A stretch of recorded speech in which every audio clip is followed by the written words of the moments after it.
সবাই কেমন আছেন? মাশাআল্লাহ, আলহামদুলিল্লাহ। আমরা দূরে যারা আছি সবাই কাছে চলে আসি, বাহিরে যারা আছি সবাই ভিতরে আসি। ভাই কেউ বাইরে না থাকি, সবাই ভিতরে এসে বসে পড়ি।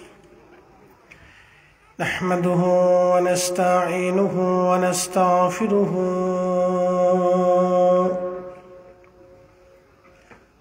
ونعوذ بالله من شرور أنفسنا ومن سيئات أعمالنا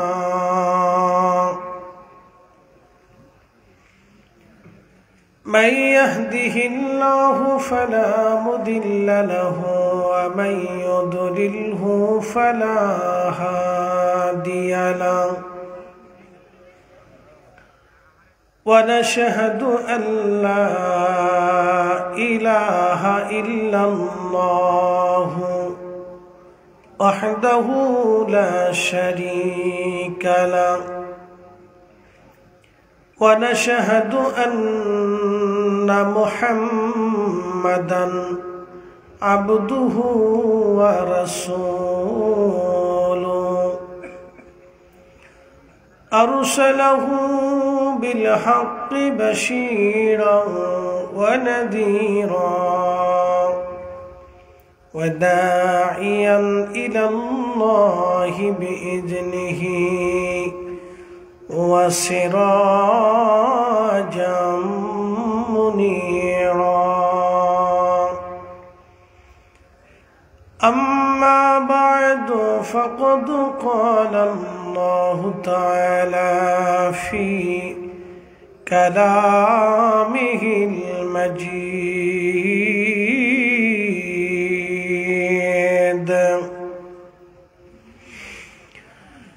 الذين يؤمنون بالغيب ويقيمون الصلاة ومما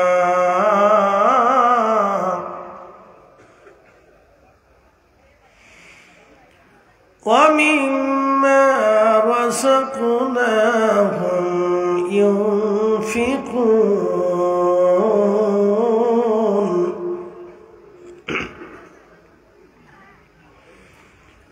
وفي آيات أخرى في شان حبيبه: إن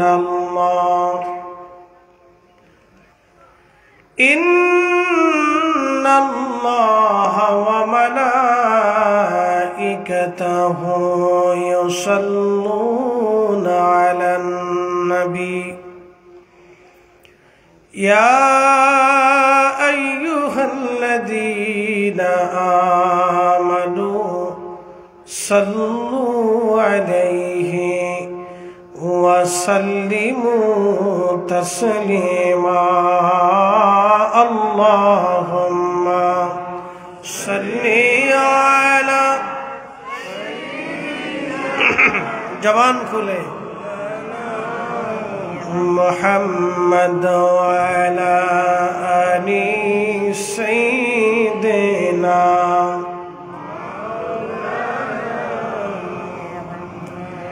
নবীর ইশকে যার দিল ভাই,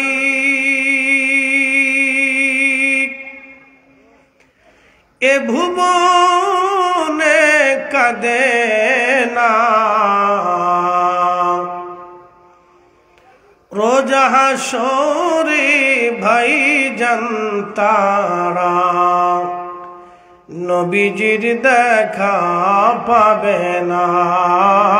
আল্লাহুম্মা সাল্লি আলা সাইয়্যিদিনা। মাশাআল্লাহ, আল্লাহু আকবার। ওয়া আলা আলি সাইয়্যিদিনা।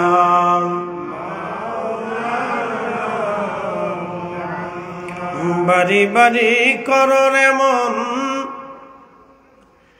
এ বাড়ি ঘর তোমার নাম। যেই বাড়িতে শুইবারে মন, কবর তাহার ঠিকানা। আল্লাহ সাল্লি মাশাআল্লাহ আল্লাহু আকবার ওয়া আলা আলি সাইয়্যিদিনা।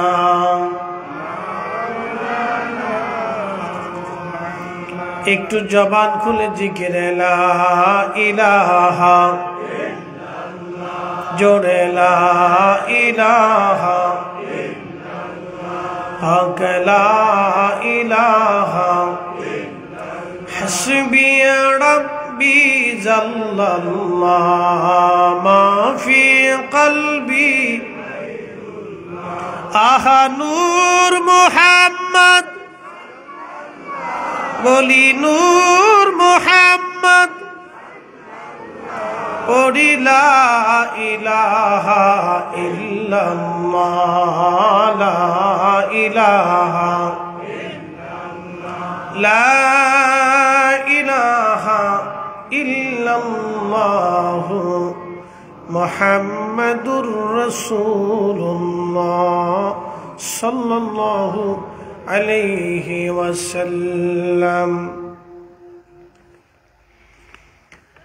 আদর্শ সমাজ কল্যাণ সংস্থা পশ্চিম দর্শা গ্রামবাসীর উদ্যোগে ৮ম পবিত্র ঈদে মিলাদুন নবী সাল্লাল্লাহু আলাইহি ওয়াসাল্লাম উপলক্ষে বার্ষিক ওয়াজ দর মাহফিলের মহতারাম সভাপতি মহোদয়গণ জনাব হযরতুল আল্লাহ মাওলানা কারি নুরুল হক সাহেব, সোনাতলা মাদ্রাসার সম্মানিত ভাইস প্রিন্সিপাল জনাব আশরাফ চৌধুরী সাহেব, বিশিষ্ট মুরব্বী আজম আলী সাহেব এবং জনাব মানিক মিয়া সাহেব সহ বিশিষ্ট মুরব্বীগণ,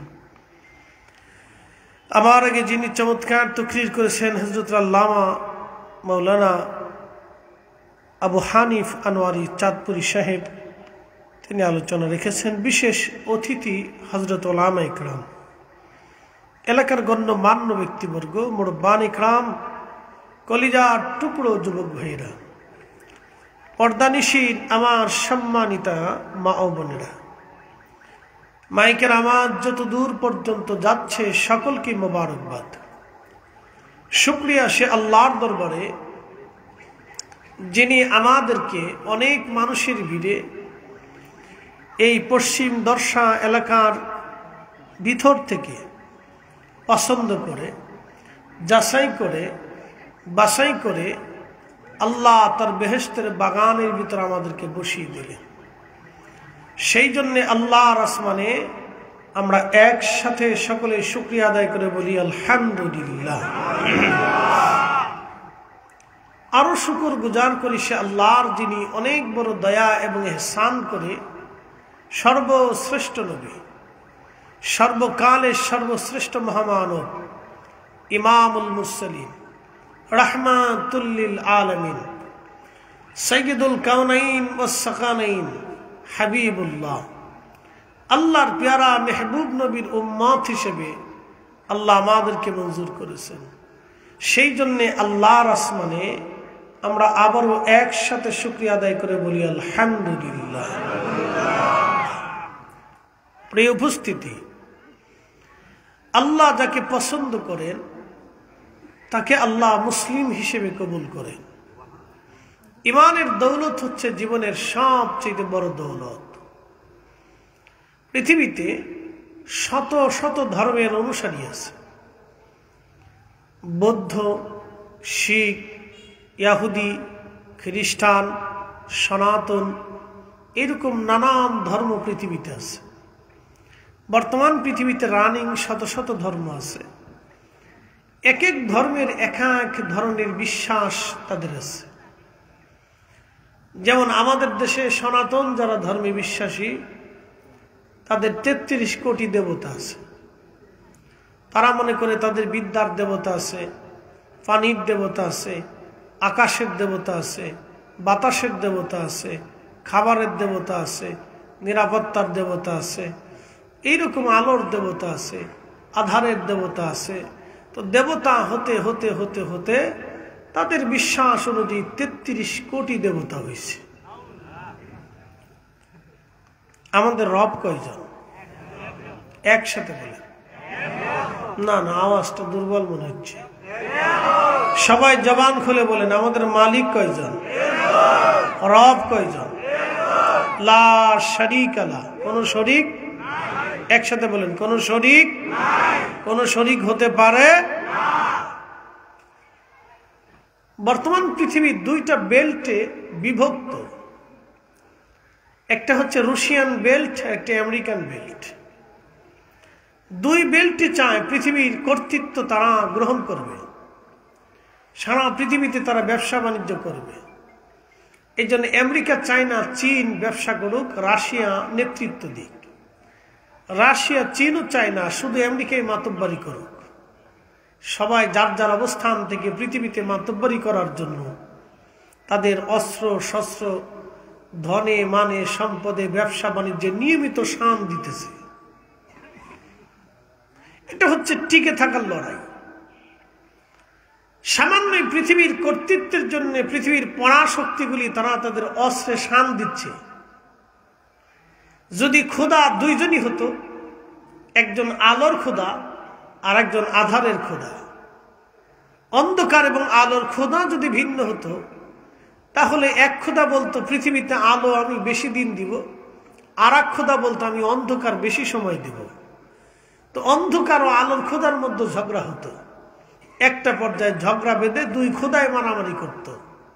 দুই দেবতার মারামারিতে পৃথিবীতে আলো হতো না, অন্ধকারও হতো না, দুনিয়ার মানুষ পড়তো মহাবিপদে। এই জন্য সৃষ্টিতে কোনো খোদার অস্তিত্ব নাই, তিনি একমাত্র রব। লা শারীকা লাহু ওয়া বিযালিকা উমিরতু। তিনি বলেছেন আমার কোনো শরীক নেই, আমি আল্লাহ এক, লা ইলাহা ইল্লাল্লাহ, মালিক ব্যতীত আর কোনো ইলাহা আমাদের নেই। কুল হুয়াল্লাহু আহাদ, তিনি এক, তিনি আমাদের আল্লাহ। কথা বলেন ঠিক না বেঠিক? কোন সন্দেহ? সন্দেহ হতে পারে?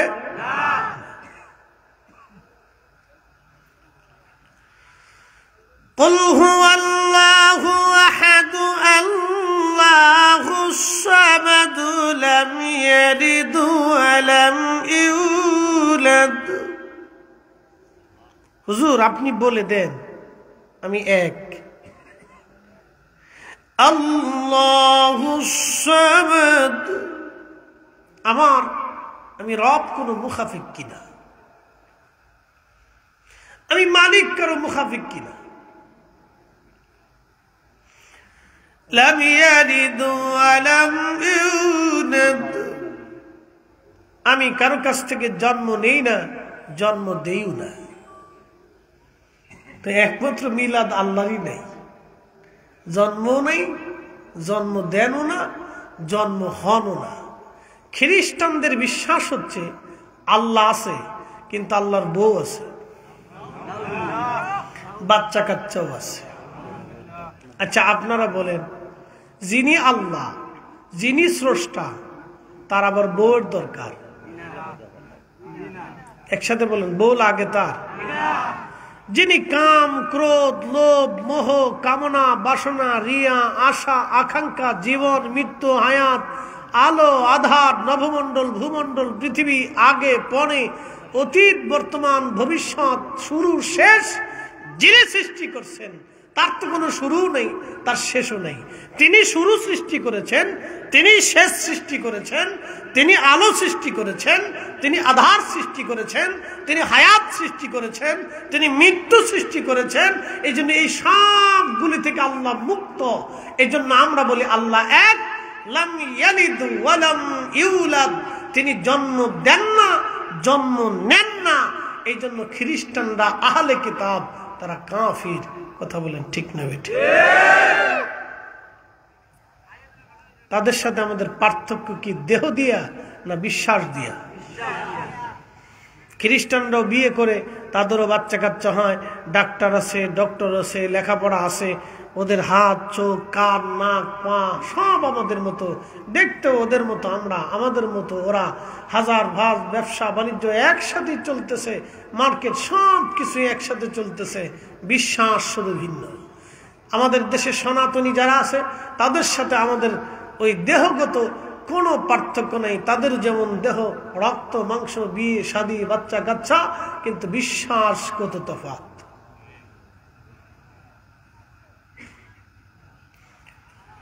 প্রিয় উপস্থিতি,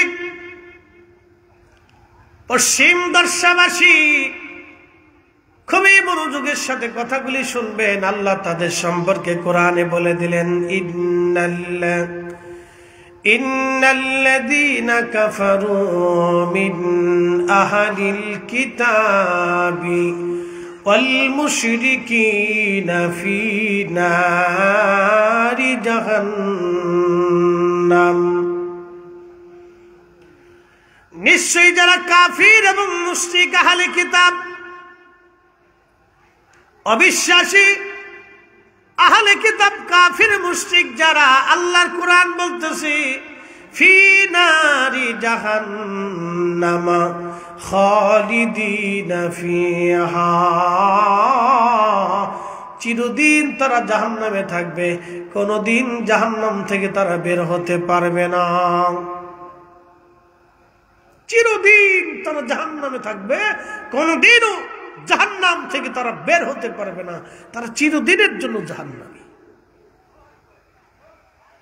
এবার চিন্তা করেন, ইমানের দৌলত কত দামি দৌলত, ইমানের দৌলত কত দামি দৌলত, কত মজবুত দৌলত আমাদের ইমানের দৌলত। এই ইমানের জন্য সাহাবায়ে কেরামের পিঠের চামড়া চলে গেল, গোশত চলে গেল, জীবন চলে গেল, সংসার ছেড়ে দিল, দেশান্তরী হলো, মাল ছেড়ে দিল, সন্তান শহীদ হলো, স্ত্রী ছেড়ে দিল। তারপরও সাহাবীরা জীবন ঈমান ছেড়ে দেয় নাই। একবার জোরে বলা যাবে কি আল্লাহু আকবার। তেলের গাড়ি তেলে চলে,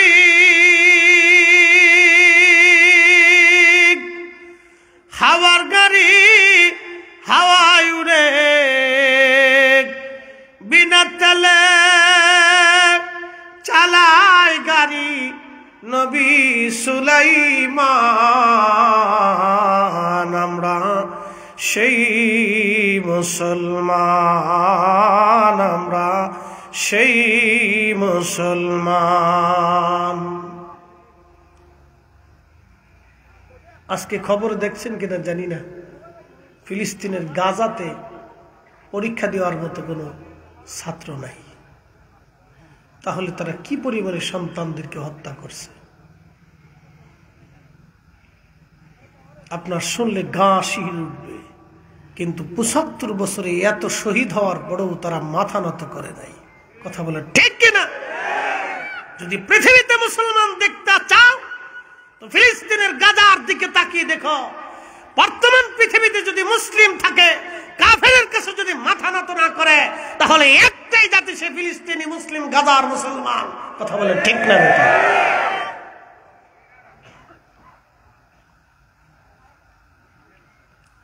প্রিয় উপস্থিতি, খুব মনোযোগ দিবেন।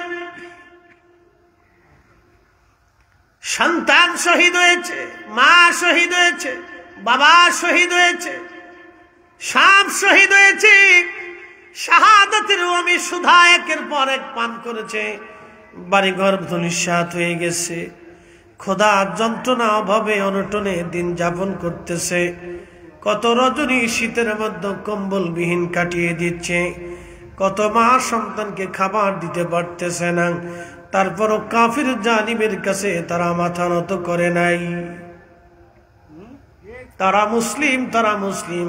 আর আমরা মুসলমান, একটু শীত বেশি বললে ফজর রক্তে মসজিদে যাইতে চাই না।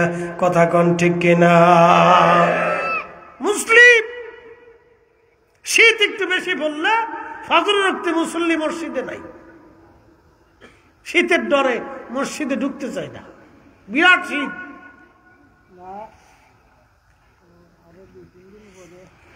সিলেটের মুসলমান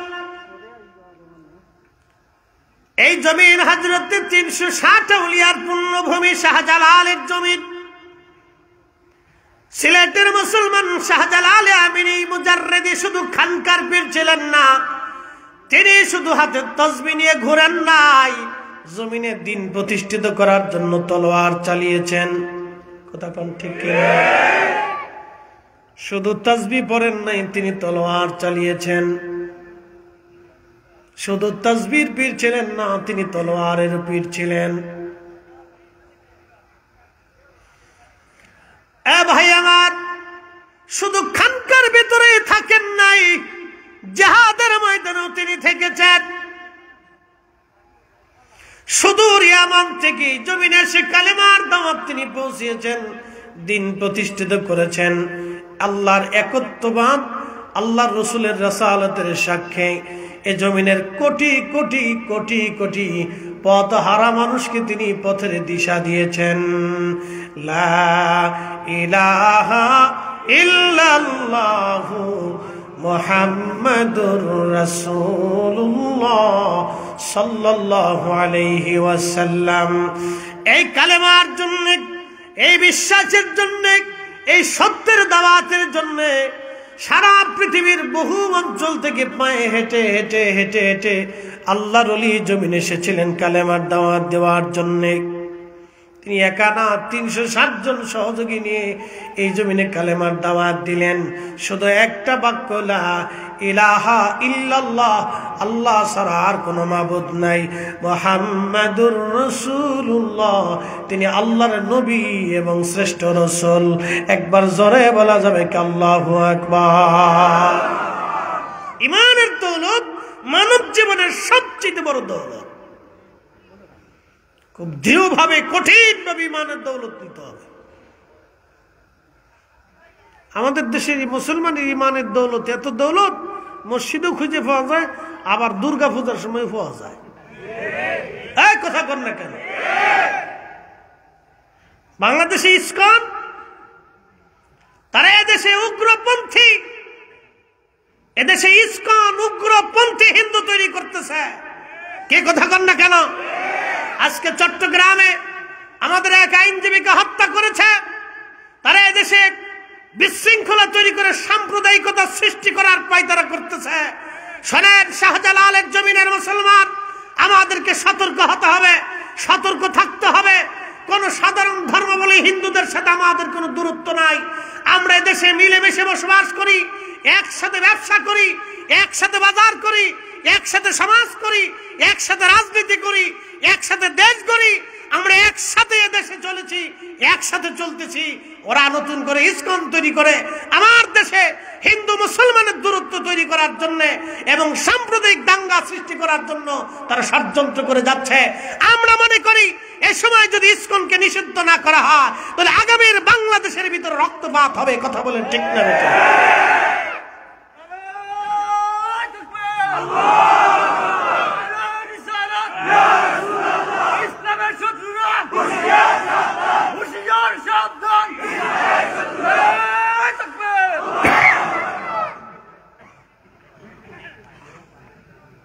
আমার দিকে তাকাবেন। সুলতানু জিল্লুল্লাহি ফিল আরদ, 1450 বছর আগে আল্লাহ রাসূল বলেছেন, শাসক গোষ্ঠীরা হচ্ছে জমিনে আল্লাহর ছায়া। আল্লাহ যেমন সব মানুষকে খাবার দেয়, শাসকরা সবাইকে খাবার দেবে। আল্লাহ যেমন সব মানবকে নিরাপত্তা দেয়, শাসকরাও নিরাপত্তা দিবে। আল্লাহ যেমন সবাইকে বাতাস দেয়, শাসকরাও সবাইকে বাতাস দিবে। সেই সুবাদে মুসলমানও যে অধিকার পাবে, হিন্দু সারও একই অধিকার আছে। রাষ্ট্রীয়গতভাবে, রাষ্ট্রীয় পর্যায়ে তারও একই অধিকার, নাগরিক হিসেবে সে সুবিধা পাবে। আমি যে সুবিধা, তারও সেই সুবিধা। তার মানে এটা না যে দেশে উগ্রপন্থীতা তৈরি করতে হবে, উগ্র হিন্দুত্ববাদ আমরা চাই না। আমরা যেমন এদেশে জঙ্গিবাদও চাই না, ঠিক ওই রকম উগ্র হিন্দুত্ববাদ ইসকনকে বন্ধ করতে হবে। কথা বলেন ঠিক কিনা?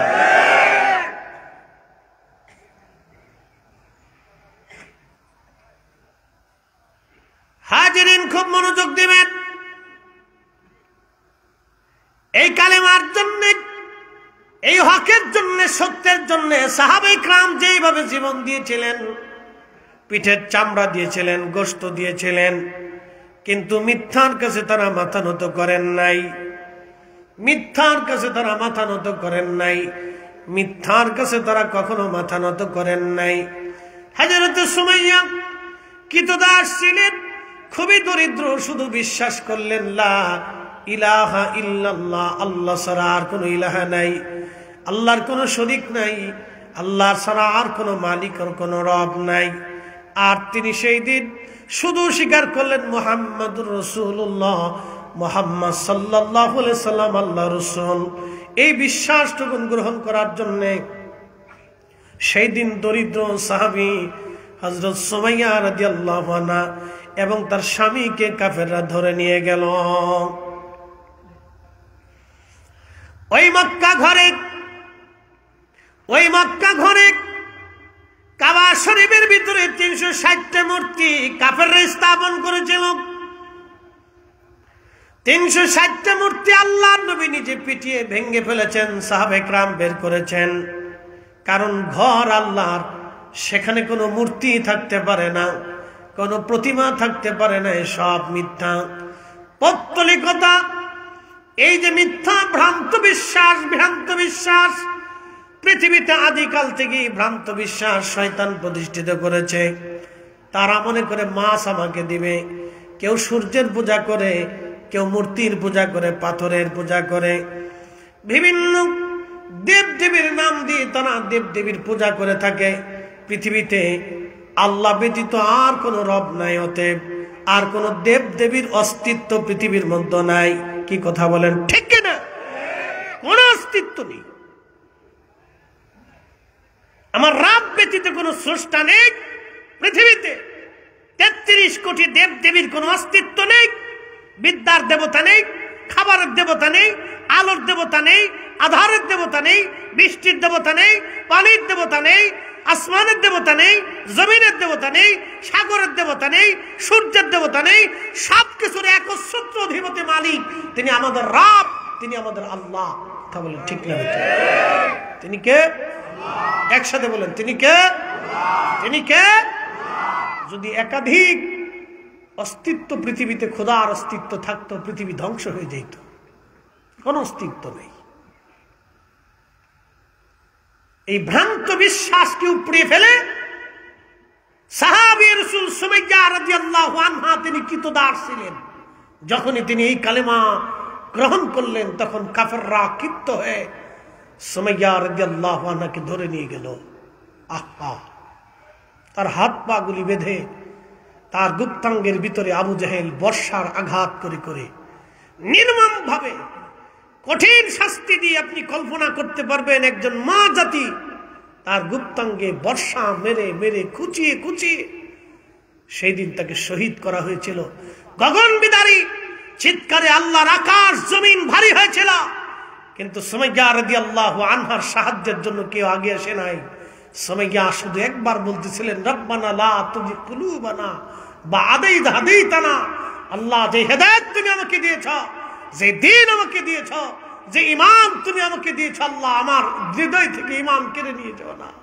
আল্লাহ, এর উপরে আমাকে ইস্তিকামাত থেকে আমাকে শহীদ হওয়ার তৌফিক দাও। আল্লাহ, আল্লাহ, যে ঈমান আমি গ্রহণ করেছি সেটা যেন ছিঁড়ে ফেলে না দেই, সেটা যেন চলে না যায়। সেই ঈমানের উপরে প্রতিষ্ঠিত থেকে সুমাইয়া শহীদ হয়েছিলেন। তিনি ইসলামের প্রথম শহীদ। লা ইলাহা ইল্লাল্লাহর জন্য, মুহাম্মদুর রাসূলুল্লাহর জন্য, এই কালেমার জন্য একজন নারী সর্বপ্রথম জীবন দিয়ে শাহাদাতের অমিশদা পান করে তিনি প্রমাণ করে দিয়ে গেছেন এই দ্বীন সত্য। তার শাহাদাতের মাধ্যম দিয়ে জমিনে দ্বীন প্রতিষ্ঠিত হয়েছে। একসাথে বলা যাবে আল্লাহু আকবার। আমরা দুর্গা পূজাতেও থাকি, মসজিদ ঈদগাহেও থাকি। আমরা লজ্জা করা উচিত মুসলমানের।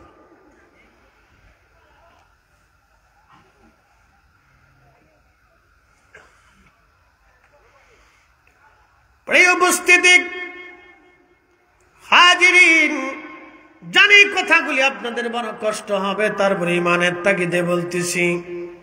বলেন তো ফিরে যাব কার কাছে? একসাথে বলেন, কার কাছে? 1400 বছর আগে কোরআন আল্লাহ বললেন, কুল্লু নাফস এমন কোন জীবন নাই যায়িকাতুল মউত, মরণের স্বাদ আস্বাদন করতে না হবে। এমন কোন জীবন নাই আপনার বাড়ির কুকুরটাকেও মৃত্যুর স্বাদ নিতে হবে, আপনার বাড়ির বিড়ালটাকে মরণের স্বাদ নিতে হবে, আপনার বাড়ির গরু ছাগল হাঁস মুরগি ভেড়া দুম্বা গাধা ঘোড়া গাছ তরুলতা পাতা সমুদ্রের মাছ নদীর মাছ পুকুরের মাছ জঙ্গলের প্রাণী এমন কোন জীব এবং জীবন নাই। বর্তমান বিজ্ঞানের গবেষণা অনুযায়ী পৃথিবীতে 4 লক্ষ প্রজাতির জীব জীবন আছে। আল্লাহ বলে দিলেন হাবিব উম্মতকে জানায় দেন এমন কোন জীব জীবন নাই যে জীব জীবনের মৃত্যুর স্বাদ নিতে না হবে। এমন কোন জীব জীবন নাই যে জীব জীবনের মৃত্যুর স্বাদ নিতে না হবে। 1450 বছর আগে কোরআনে আল্লাহ যাহা বললেন 1450 বছর ধরে একটা শব্দ মিথ্যা কেউ প্রতিপন্ন করতে পারে নাই। কিয়ামত পর্যন্ত আল্লাহ চ্যালেঞ্জ দিয়েছেন, তোমরা কিয়ামত পর্যন্ত চেষ্টা করে দেখো আমার কোরআনের একটা হরফ তোমরা মিথ্যা পর্যবসিত করতে পারো কিনা।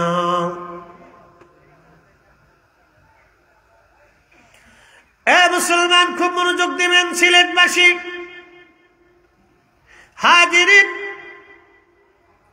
আল্লাহ 1450 বছর আগে কোরআন আল্লাহ বলে দিলেন কুল ইন্নাল মাউতাল্লাযী তাফিরুনা মিনহু ফাইন্নাহু মুলাকীকুম।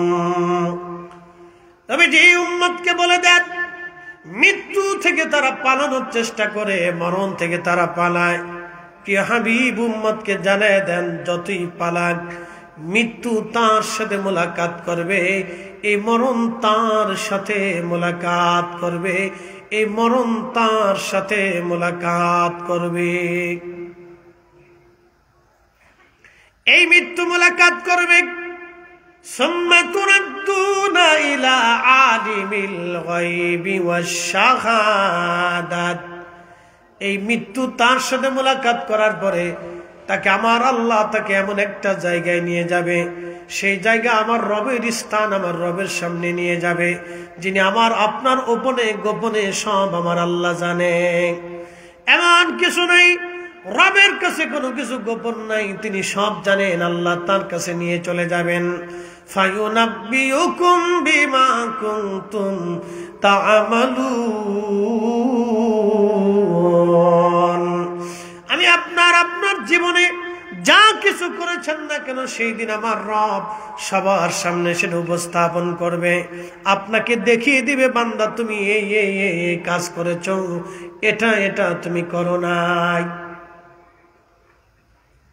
সব আল্লাহ দেখিয়ে দিবে। সিলেটের মুসলমান তাওহীদ রুবুবিয়্যতের উপরে রাসালাতের উপরে পরিপূর্ণ ইয়াকিন আপনাকে রাখতে হবে, বিশ্বাস আপনাকে রাখতে হবে। কারণ কোরআনে আল্লাহ যত জায়গা ডাক দিয়েছেন তত জায়গায় ঈমানের কথা আগে আল্লাহ বলেছেন, ইয়া আইয়ুহাল্লাযীনা আমানু, এইভাবে ঈমানদার বলে আল্লাহ ডাক দিয়েছেন। আমিনু বিল্লাহি ওয়া রাসূলি, এ ঈমানদার আমি আল্লাহর উপরে ঈমান আনো, ওয়া রাসূলিহি আমার রাসূলের উপরে তোমরা ঈমান আনো। আল্লাহর সাথে সাথে তার রাসূলের উপর ঈমান আনতে আল্লাহ বলে দিলেন, আল্লাহর পর পর রাসূলের উপর ঈমান আনতে হবে, আল্লাহর পর পর তার রাসূলের উপর ঈমান আনতে হবে।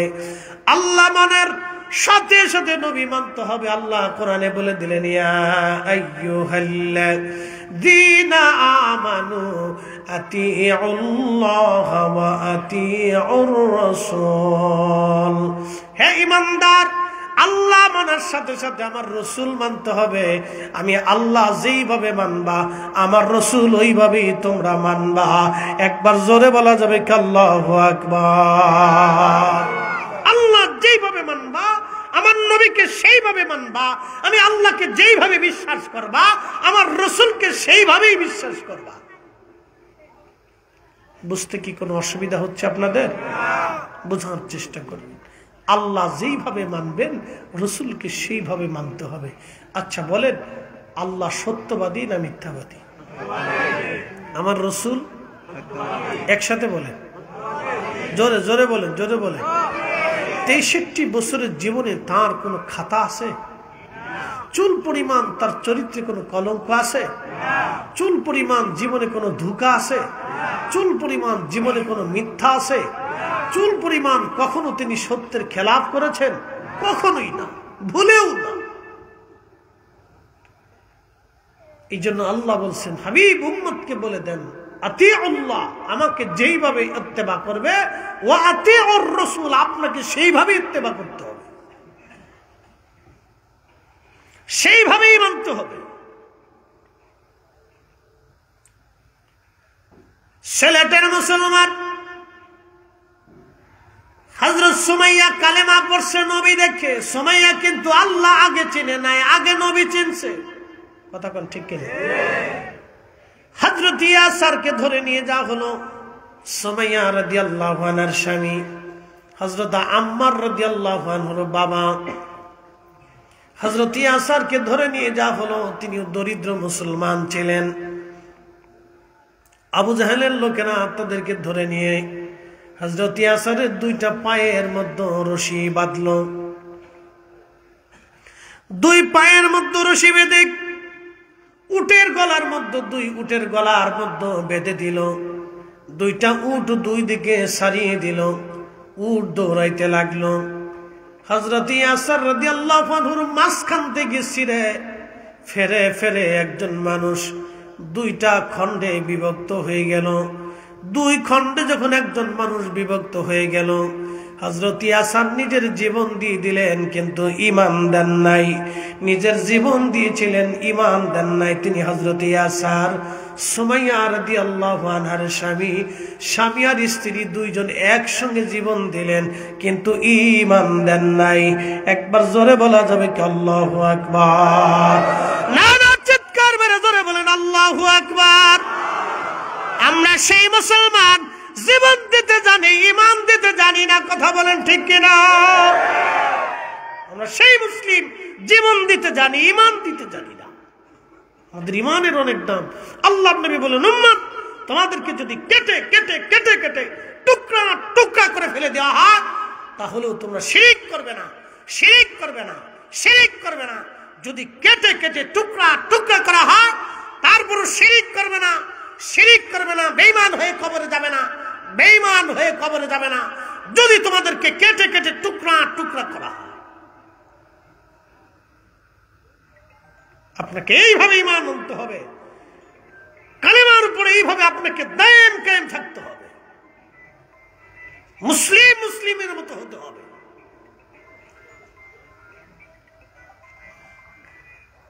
সিলেটের মুসলমান খুব মনোযোগ দিবেন। পৃথিবীতে বহু নিদর্শন আছে, জীবনের বিনিময়ে কেউ ঈমান তারা দেয় নাই, জীবন দিয়েছে কিন্তু ঈমান দেয় নাই, জীবন দিয়েছে ঈমান দেয় নাই। রাসূলের সাহাবী খাব্বাব রাদিয়াল্লাহু আনহুর পিঠের মধ্যে বড় বড় দাগ ছিল, গোশত জায়গা জায়গা থেকে উঠিয়ে ফেলে দেওয়া হয়েছিল। হযরত সাইয়্যিদুনা খলিফাতুল মুসলিমিন ওমর রাদিয়াল্লাহু আনহুর সামনে একদিন খাব্বাব বসে আছেন। কোন কারণে তিনি চাদর সরিয়ে ফেললেন। চাদর সরানোর পরে হযরতে ওমর রাদিয়াল্লাহু আনহু দেখতেছেন খাব্বাবের পিঠের মধ্যে জায়গায় জায়গায় জায়গায় জায়গায় গোশত নাই, জায়গায় জায়গায় গোশত নাই, জায়গায় জায়গায় গোশত নাই। এবং তিনি লক্ষ্য করলেন গোশত শুধু উঠেই যায় নাই, জায়গায় জায়গায় গর্ত হয়ে রয়েছে, সাদা সাদা হয়ে গেছে। সাইয়েদনা ওমর জিজ্ঞেস করলেন, খাব্বাব রে, তোমার জীবনে কি কোনোদিন বসন্ত হয়েছিল? খাব্বাব ডাক দিয়ে বলেন, ইয়া আমিরাল মুমিনিন, জীবনে কোনোদিন বসন্ত আমার হয় নাই। তাহলে বলো খাব্বাব, কি জন্য তোমার পিঠের মধ্যে এমন বড় বড় গর্ত হয়ে গেছে? গোশত জায়গায় জায়গায় গোশত নাই, সাদা সাদা হয়ে গেছে। খাব্বাব চোখের পানি ছেড়ে দিয়ে বলেন, আমিরুল মুমিনিন, এই সবই কালেমার বদলায় আমার পিঠের গোশত চলে গেছে, কিন্তু ঈমান আমি ছেড়ে দেই নাই। আমি যেই দিন কালেমা পড়ে বাড়ি ফিরলাম মক্কাতে, আমি দরিদ্র মানুষ ছিলাম, আমি লোহা দিয়ে অস্ত্রপাতি বানাইতাম, আমি কামার ছিলাম, কামার। দরিদ্র হওয়ার কারণে কাফেররা এসে আমার হাত পা গুলি একেবারে শক্ত করে মজবুত করে তারা বেঁধে ফেলল। আমিরুল মুমিনিন যে কয়লাগুলি আগুনের ভিতরে দিয়ে আমি আঙ্গার বানাইতাম, কয়লা দেখবেন আগুনের মধ্য দিয়ে বাতাস দিলে যত আগুন জ্বলতে থাকে কয়লা আগুনের মতো হয়ে যায়, কয়লাগুলি আগুনের রূপ ধারণ করে। খাব্বাব রাদিয়াল্লাহু আনহু বললেন, আমাকে কাফেররা ওই কয়লাগুলি মাটির মধ্যে বিছাইয়া আমারে ওই কয়লার উপরে চিৎ করে শোয়াইয়া পাথর চাপা দিয়ে ধরে বসে থাকতো। কয়লাগুলি দিয়ে পিঠের চামড়াগুলি পুড়ে পুড়ে পুড়ে পুড়ে রক্ত বের হয়ে কয়লা নিভে যাইতো আমিরুল মুমিনিন। তারপর ওরা আমাকে উঠাইয়া কয়লাগুলি আবার আগুনে আঙ্গার বানাইতো, আগুনের মধ্যে পোড়াইয়া কয়লাগুলি বিছাইয়া আবার আমাকে চিৎ করে শোয়াইয়া পাথর চাপা দিয়ে চাপ দিয়ে ধরে রাখতো।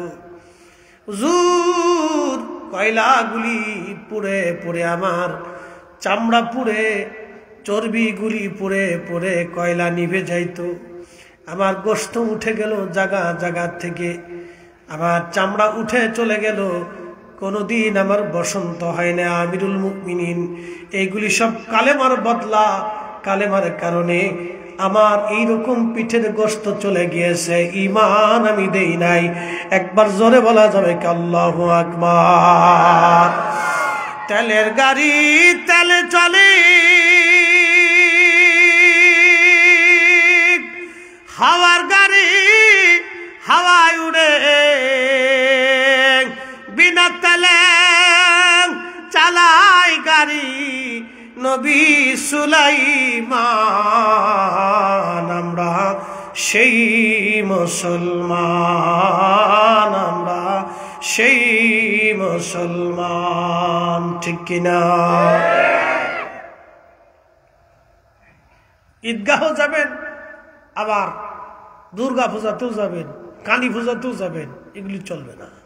কথা কন না কেন, ঠিক কিনা? মনে রাখবেন এগুলি।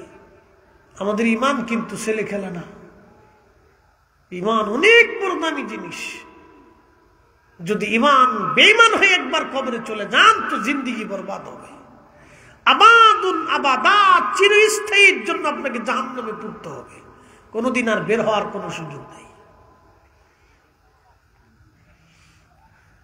সিলেটের মুসলমান শুধু এই উম্মত না, পূর্ব জামানাতেও ইমানের জন্য বহু জনকে পরীক্ষা দিতে হয়েছিল।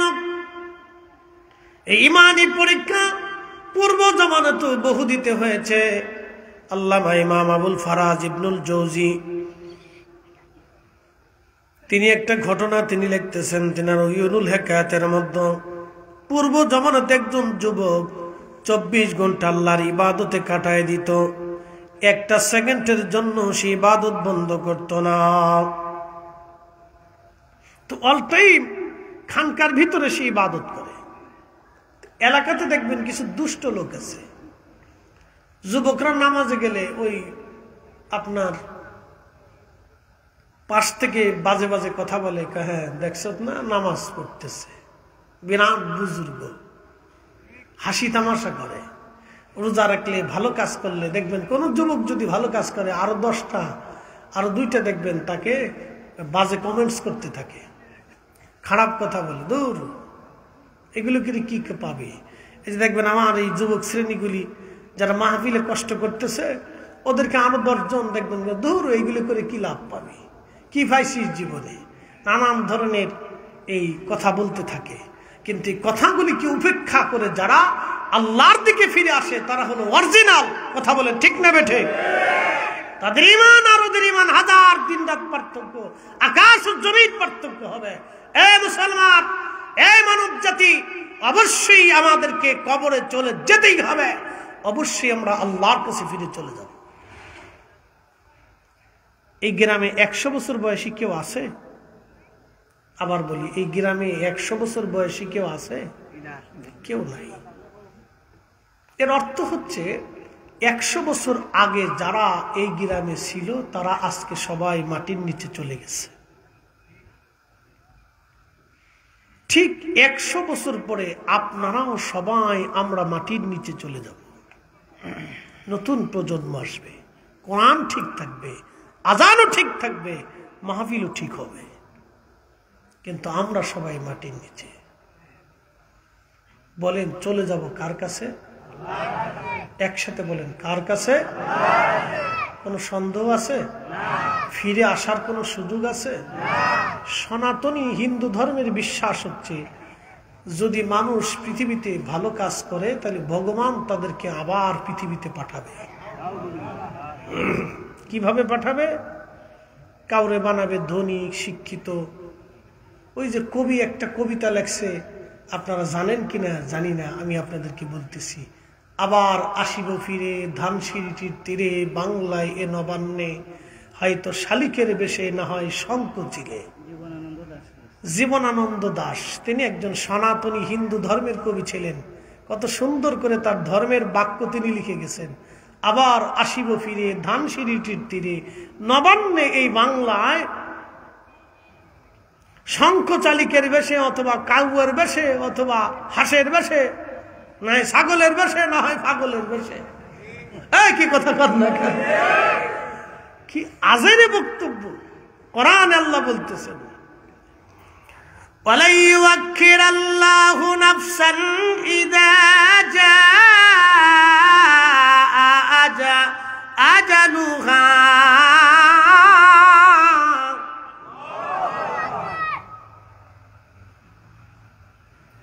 আল্লাহ কোরআনে বলতেছে, হাবিব উম্মতকে জানান, একবার যখন হায়াত শেষ হবে, 1 সেকেন্ড পৃথিবীতে থাকার আর সুযোগ নাই। কথা তো সত্য, হায়াত শেষ হয়ে গেলে কাউকে পৃথিবীতে থাকার আর কোনো সুযোগ নাই। এবং একবার আল্লাহর দরবারে চলে গেলে ফিরে আসার আর কোনো সুযোগ নাই। সুযোগ আছে? তাহলে সনাতনীদের বিশ্বাস হলো আবার আমি ফিরে আসব শঙ্খচিলের বেশে, বাংলায় নবান্নে, ধানসিঁড়ির তীরে, বাংলায় নবান্নে ফিরে আসবো আমি শঙ্খচিলের বেশে, অথবা কাউয়ের বেশে, অথবা কোকিলের দেশে কোকিলের বেশে, অথবা হাঁস মুরগি কুত্তা বিলের বেশে আমি আবার ফিরে আসব। কিন্তু আল্লাহ বলে দিলেন, হাবিব জানায় দেন, আমি মানব জাতি সৃষ্টি করেছি, তার আর ফিরে আসার কোনো সুযোগ আর নাই। তিনি আল্লাহর দরবারে থাকবে ইল্লিনে অথবা সিজ্জিনে। ভালো কাজ করে গেলে আল্লাহ জান্নাতে দিয়ে দিবে, খারাপ কাজ করে গেলে জাহান্নামে আল্লাহ শাস্তি দেবে। মূলত কোন বডি কবরে যায় না, কবরে যায় হচ্ছে তার রূহ, আল্লাহর দরবারে চলে যায় তার রূহ। বডি কিন্তু আল্লাহর দরবারে যায় না, এটা কবরের ভিতরে দিয়ে দেওয়া হয়, রূহটা চলে যায় আপনার সামনে। যিনি চলে গেল রূহু, দেখবেন তাকে দেখা গেল না, যে নিয়ে গেল তারেও দেখা গেল না, কিন্তু নিয়ে গেছে সত্য, যিনি নিলেন তিনিও সত্য, যাকে নেওয়া হলো সেও সত্য, এবং যার হুকুমে নেওয়া হলো আমার রব তিনিও সত্য, যেই জগতে নিয়ে যাওয়া হলো সেই জগৎ সত্য। অবিল আখিরাতি হুম ইউকিনুন।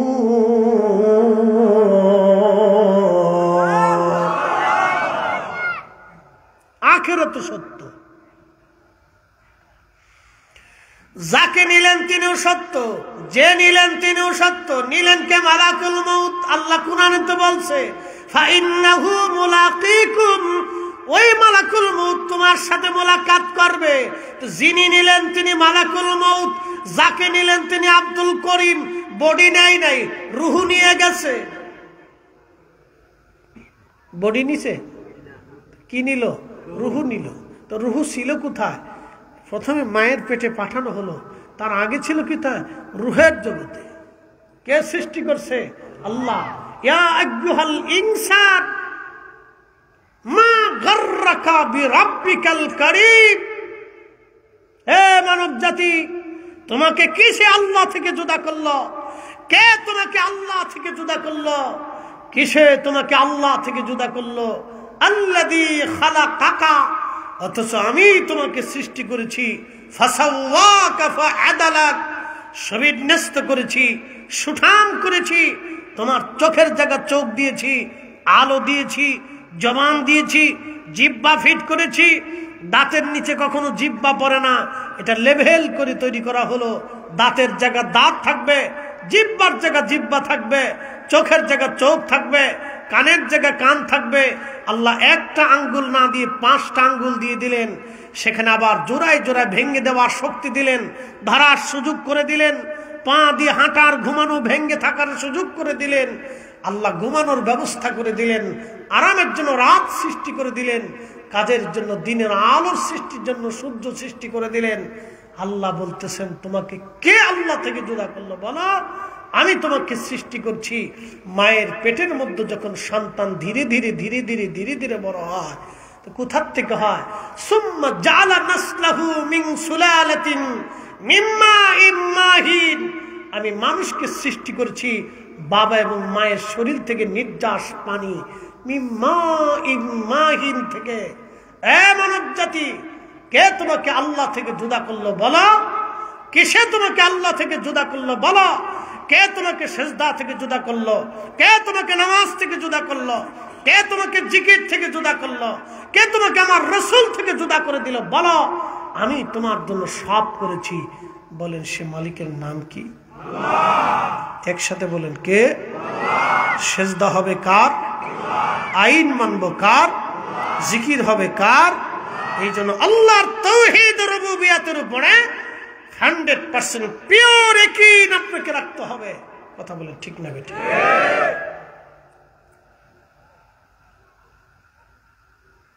প্রিয় উপস্থিতি, এই কথাগুলি আমাদের জন্য অত্যন্ত জরুরি হয়ে গেছে। কারণ মুসলমান মসজিদেও যায়, মাহফিলেও বসে, দুর্গা পূজাও যায়।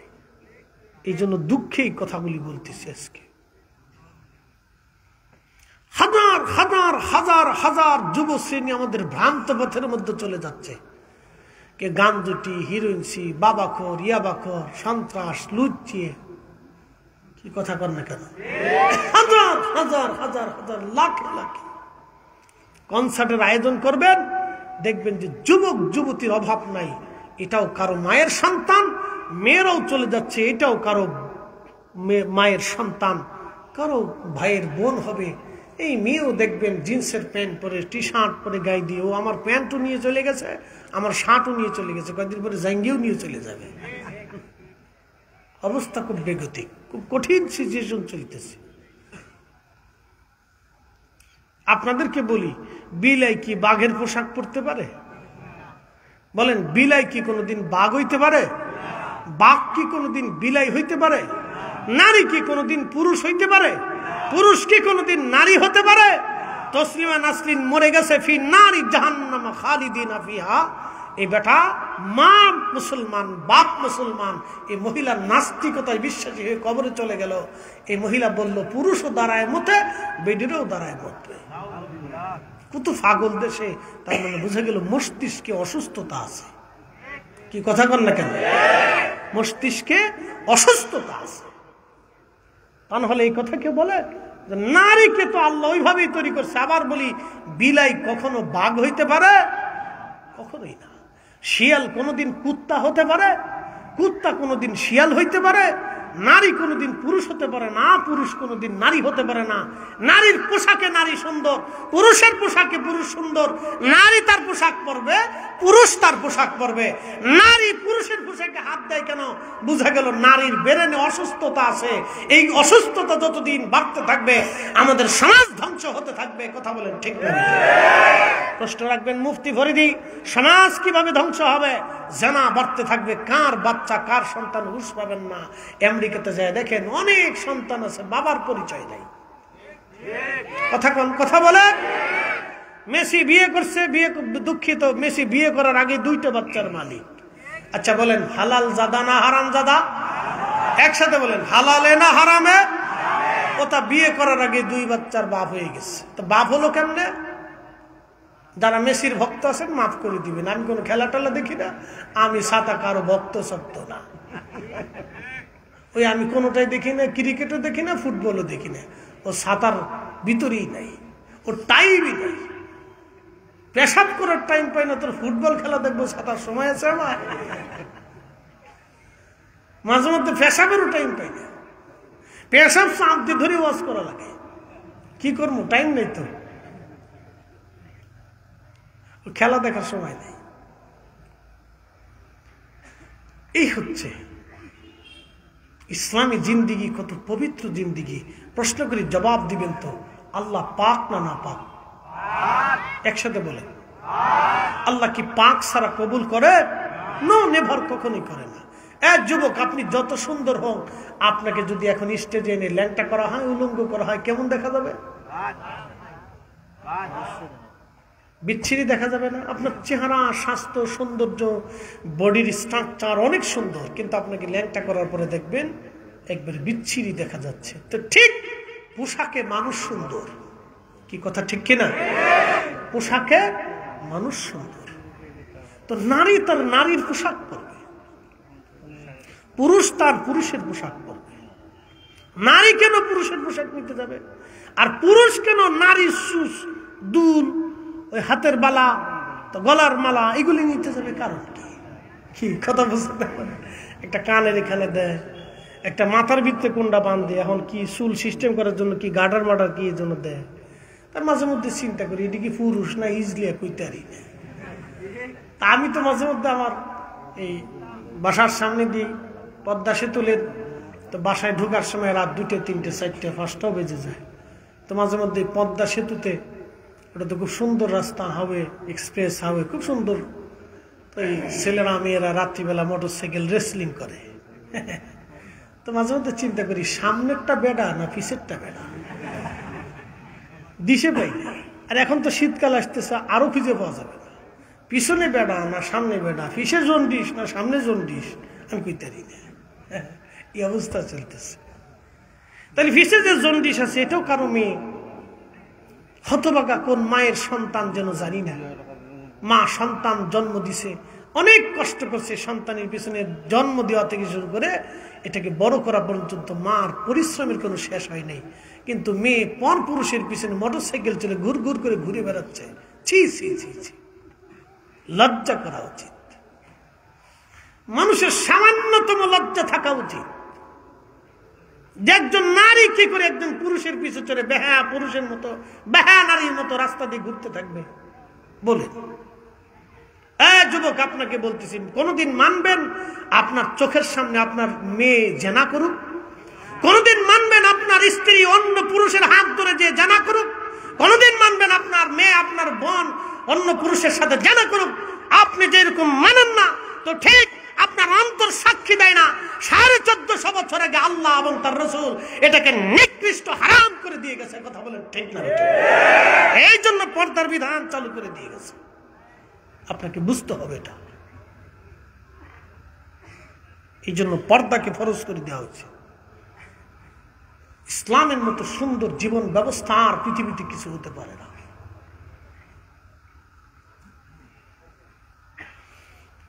প্রিয় মুসলমান, খুব মনোযোগের সাথে কথা বলে শুনবেন। বলছিলাম, পূর্ব জমানাতে একজন বুজুর্গ সারাদিন 24 ঘন্টা আল্লাহর ইবাদতে কাটায়। তো লোকেরা সে তাকে উত্তক্ত করতে থাকে, কিন্তু কোনো কথা সে বলে না। 24 ঘন্টায় সে তার খানেকার ভিতরে ইবাদতে থাকে।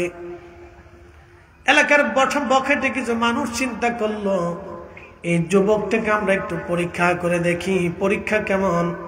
তারা একটা পতিতা নারীকে ভাড়া করলো।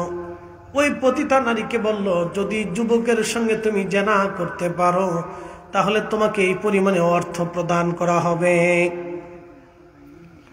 আপনি মনে রাখবেন, পৃথিবীতে যত বেহায়া নারী আছে দেখবেন তাদের কোনো শরম লজ্জা নাই। বেহায়া নারী যারা, তাদের কোনো লজ্জা শরম তাদের কিছু নাই, কোনো শরম লজ্জা তাদের নাই। লজ্জা শরম বলতে তাদের কিছু নাই। বন্ধু আমার, আল্লাহর নবী বলতেছেন, ওই যুবক রাত্রিবেলা ইবাদত করতেছে, মহিলা একটা পতিতা নারীকে ভাড়া করা হলো, তোমরা এই যুবকের সঙ্গে জেনা করবা। জেনা করার উদ্দেশ্যে মহিলাকে ভাড়া করার পরে এই মহিলা সুযোগ খুঁজতেছিল কোন দিন কোন সময় যুবকের কাছে যাবে। একজন যুবক 24 ঘন্টা আল্লাহর ইবাদতে কাটায়। ওই যুবকটা রাত্রিবেলা ইবাদত করতেছিল, আকাশে গুড়ি গুড়ি বৃষ্টি নামতেছিল, মেঘে বারে বারে মেঘ চমকাইতেছিল, গুড়ি গুড়ি বৃষ্টি নামতেছে। ওই পতিতা মহিলা চিন্তা করলো, আজকে সুযোগ রে, এই পুরুষের কাছে আজকে যেতে হবে। তো খানকাটা একটু নিরিবিলি জায়গা ছিল। আপনারা জানেন দুনিয়ার যত ওলি বুজুর্গরা ছিলেন তারা নিরিবিলি আল্লাহর ইবাদত করার চেষ্টা করতেন। নিরিবিলি, তারা সবসময় নিরিবিলি নীরবে থাকতেন। এই জন্য কেউ পাহাড়ে চলে গেছেন, কারো জীবনে আসছে পাহাড়। আপনারা বলেন, মাঝে মধ্যে বললেন যে হুজুর অমুক অলি মসজিদ বাদ দিয়ে পাহাড়ে চলে গেল কেন? শুনে যাবেন আল্লাহর নবী নিজেও পাহাড়ের গুহাতে 40 দিন পর্যন্ত ধ্যানে মগ্ন ছিলেন। শুনে যাবেন খন্দকে যদি যান তো খন্দকের পাহাড়ের পিছনে একটা পাহাড় আছে, জাবালে আবু সিলা। এই পাহাড়ের ছোট্ট একটা গুহা আছে। এই গুহাতে 3 দিন পর্যন্ত আল্লাহর নবী একাধারে সেজদার মধ্য থেকে আমাদের গুনার জন্য, ক্ষমার জন্য আল্লাহর নবী 3 দিন কেঁদেছেন। একসাথে বলা যাবে না আল্লাহু আকবার? না না, হয় না, আরো জোরে বলেন, জোরে জোরে। খন্দকের পাহাড়ের পিছনের পাহাড় জাবাল আবু সিলা। এই জাবাল আবু সিলাতে নবীজি ছোট্ট একটা গুহার ভিতরে 3 দিন একাধারে সেজদায়। 3 দিন নবীজিকে মদিনাতে খুঁজে পাওয়া গিয়েছিল না। 3 দিন শুধু একই কান্না, অর্থের জন্য না, হাসান হুসাইনের জন্য না, ফাতেমার জন্য না, সংসারের জন্য না, স্ত্রীর জন্য না, বংশের জন্য না। একটাই বাক্য ছিল, ইয়া রাব্বি হাবলি উম্মতি। আল্লাহ, আমার উম্মত গুনাহ করে ফেলছে, আমার উম্মত গুনাহ করবে, আমার উম্মতের ভুল হবে, মাফ করতেই হবে, মাফ করতেই হবে, ক্ষমা করতেই হবে। 3 দিন সেজদার মধ্যে থেকে এই উম্মতের ক্ষমার জন্য নবী সেজদার মধ্যে কাটাইছে। আর এই উম্মত দুর্গা পূজায় যা, এই উম্মত সুদ খা, এই উম্মত ঘুষ খা, এই উম্মত অকাম করে, এই উম্মত আরেকজনের জমি মারে, এই উম্মত আরেকজনের টাকা মারে। কথা কোন ঠিক কি? এই জন্য আল্লাহ রসুল সেজদায় পরে কাঁদে নাই, তিনি কাঁদছিলেন আমাদের ক্ষমার জন্য। নবীর উম্মত যুব শ্রেণীদেরকে আজকে বলতেছি, বৃদ্ধ বাবাজিদের বয়স হয়ে গেছে। এখন আপনাদের সামনে আমি যেইভাবে স্থিরতার সাথে শক্তি নিয়ে কথা বলতেছি, আগামী 10 বছর পরে এটা আমার পক্ষে সম্ভব হবে না। আমার ক্লান্তিতে আসবে। তো নেক্সট জেনারেশন আমাদেরকে তৈরি করে যেতে হবে। প্রিয় বন্ধু আমার, সিলেটবাসী এই যুবক মহিলা পতিতা ঘরের দরজার পাশে এসে টোকা দিছে। ভিতর থেকে যুবক ডাক দিয়ে বলল, কে? বলে, আমি একজন অসহায় নারী, বিপদে পড়ে গেলাম, গুড়ি গুড়ি বৃষ্টি, পথ হারিয়ে ফেলছি, দরজা খোলেন, আমাকে সাহায্য করেন। বুজুর্গ যুবকের চিন্তা, যদি এই সময় আমি তাকে সাহায্য না করি তাহলে এদেশের পুরুষরা যদি জানতে পারে তাকে ফিরে ছেড়ে নিয়ে চলে যাবে। একটা কথা আজকে বলে দিয়ে যায়, কোনো মায়ের সাহস হবে না তার মেয়েটাকে একা একা এখন ছেড়ে দিবি আর সে সিলেট পর্যন্ত নিরাপদে পৌঁছাবে, কোনো গ্যারান্টি নাই। একসাথে বলেন আছে? একসাথে বলেন আছে? কে নিরাপত্তা দিবে? হাকিকতে নিরাপত্তা তো আল্লাহর, কিন্তু বাংলাদেশে এই সিচুয়েশনে কে নিরাপত্তা দিবে? কোন সিচুয়েশনে দিবে? এই নিরাপত্তা একমাত্র পৃথিবীতে 4 জন দিয়েছিল, আবু বকর, ওমর, উসমান, আলী। এই 4 জনের খেলাফত আমলে এই নিরাপত্তা ছিল। নারী রাতের আধারেও হেঁটে চলে গেলেও কেউ জিজ্ঞাসা করে নাই কে যা, কিসের জন্য যাচ্ছে, কোনো জিজ্ঞাসা ছিল না। পুরুষ যুবক তাকে আগিয়ে দিয়ে সম্মানের সাথে পৌঁছাই দিয়েছে। সেই জমানা আর নেই। তবে হ্যাঁ, যদি পৃথিবীতে হযরত ইমাম মাহদীর মতো কেউ খেলাফত প্রতিষ্ঠিত করতে পারে তাহলে হতে পারে, কিন্তু আশা করব কিভাবে বলুন? তবে হ্যাঁ, ইসলামিক জীবন ব্যবস্থা, রাষ্ট্রীয় শাসন ব্যবস্থা যদি কায়েম হয় তাহলে হয়তো কিছু আশা করা যায়। এই কথা বলেন ঠিক কিনা? তাহলে কিছুটা হলেও আশা করা যায়। আশা করা যায়। কিন্তু আমরা যে মানুষ, নিজেরাই তো খাদক, নিজেরাই তো খাদক। কত মসজিদ কমিটি মসজিদের টাকা চুরি করে খায়।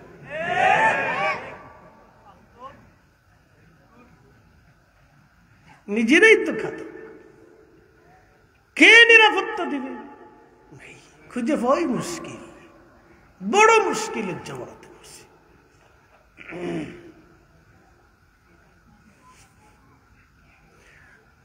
সিলেটের মুসলমান বড় কঠিন সিচুয়েশন আমাদের।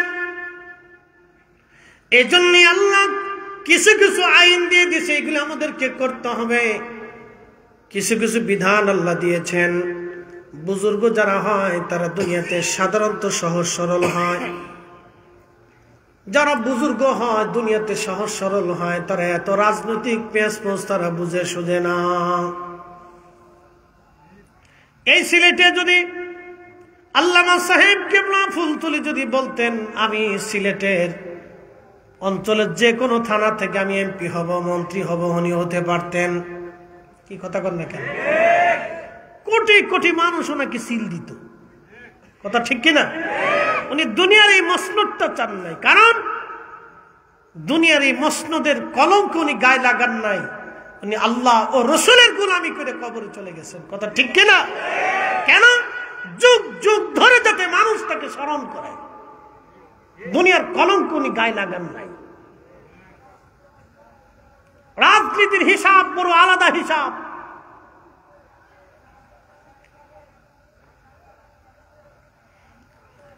বন্ধু আমার খুব মনোযোগ দিবেন। বুজুর্গরা সবসময় সহজ সরল হয়। রাজনীতির হিসাব হলো মারতে হবে, মরতে হবে, এখানে ঠকাইতে হবে, ওখানে বাস দিতে হবে, কার মাথায় বাড়ি, কার রক্ত সুস্থ হবে, কোত্থেকে টাকা নিতে হবে, অন্যায় 2 নম্বর বিনয় অন্যায়। হিসাব কিতাব না করলে রাজনীতি হয় না। বড় কঠিন দুনিয়ায় বর্তমান সিচুয়েশনে। এই জন্য পৃথিবীর অনেক বুজুর্গ রাজনীতি পছন্দ করতেন না, রাজনীতি গ্রহণ করেন নাই। ইচ্ছা করার জনপ্রিয়তা থাকা সত্ত্বেও তারা নেন নাই। এই যুবক মহিলা যখন বলতেছে দরজা খুলে দেন, দরজা খুলে দেয়া হলো। যুবক বলতেছে, আপনি এত রাত্রেবেলা আমি বিপদে পড়ে গেছি। আলাদা করে তার ওই খানকার ভিতরে পর্দা টেনে দিয়ে যুবক বলল, আপনি ওইখানে বিশ্রাম করেন। ওই কথা বলে আলাদা জায়গা করে দিয়ে যুবক নামাজে দাঁড়ায় গেল। নামাজ চলতেছিল, এমন সময় মেয়েটা সেজে গুজে এসে ওই যুবকের সামনে বারবার জেনা করার জন্য অঙ্গ ভঙ্গি দিচ্ছিল। আমাদের দেশের কিছু নারী আছে দেখবেন, এমন কিছু অঙ্গভঙ্গি দেয় যেগুলো কাতি মাসের কুত্তা পর্যন্ত ফেল হয়ে যায়। জানি এই ভাষাটা অত্যন্ত কঠিন হয়ে গেছে, ভাষা শুনতে খারাপ শোনা যাবে, কিন্তু নারীদের জন্য এই সমস্ত অঙ্গভঙ্গি বেমানান। কথা কোন ঠিক না? নারী তার নারীর স্বভাব নিয়ে পৃথিবীতে চলবে। আমার কথা শুনতে খারাপ শোনা যাবে, কিন্তু মাত সহি মাত, বাকি ঝুঁকি মাতি নেই, সহি মাততেছি, বিশুদ্ধ মাত। এটা নারী কেন? তার নারীত্ব নিয়ে থাকবে, তার একটা নারীত্বের শক্তি আছে, সেই শক্তি নিয়ে পৃথিবীতে চলবে সে।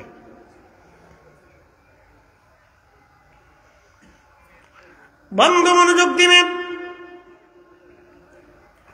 এই যুবক অঙ্গভঙ্গি দিচ্ছিল এই মহিলা জানা করার জন্য। যুবক চিন্তায় পড়ে গেলেন, এই মহিলা তো আমাকে জানা করার জন্য উদ্বুদ্ধ করতেছে।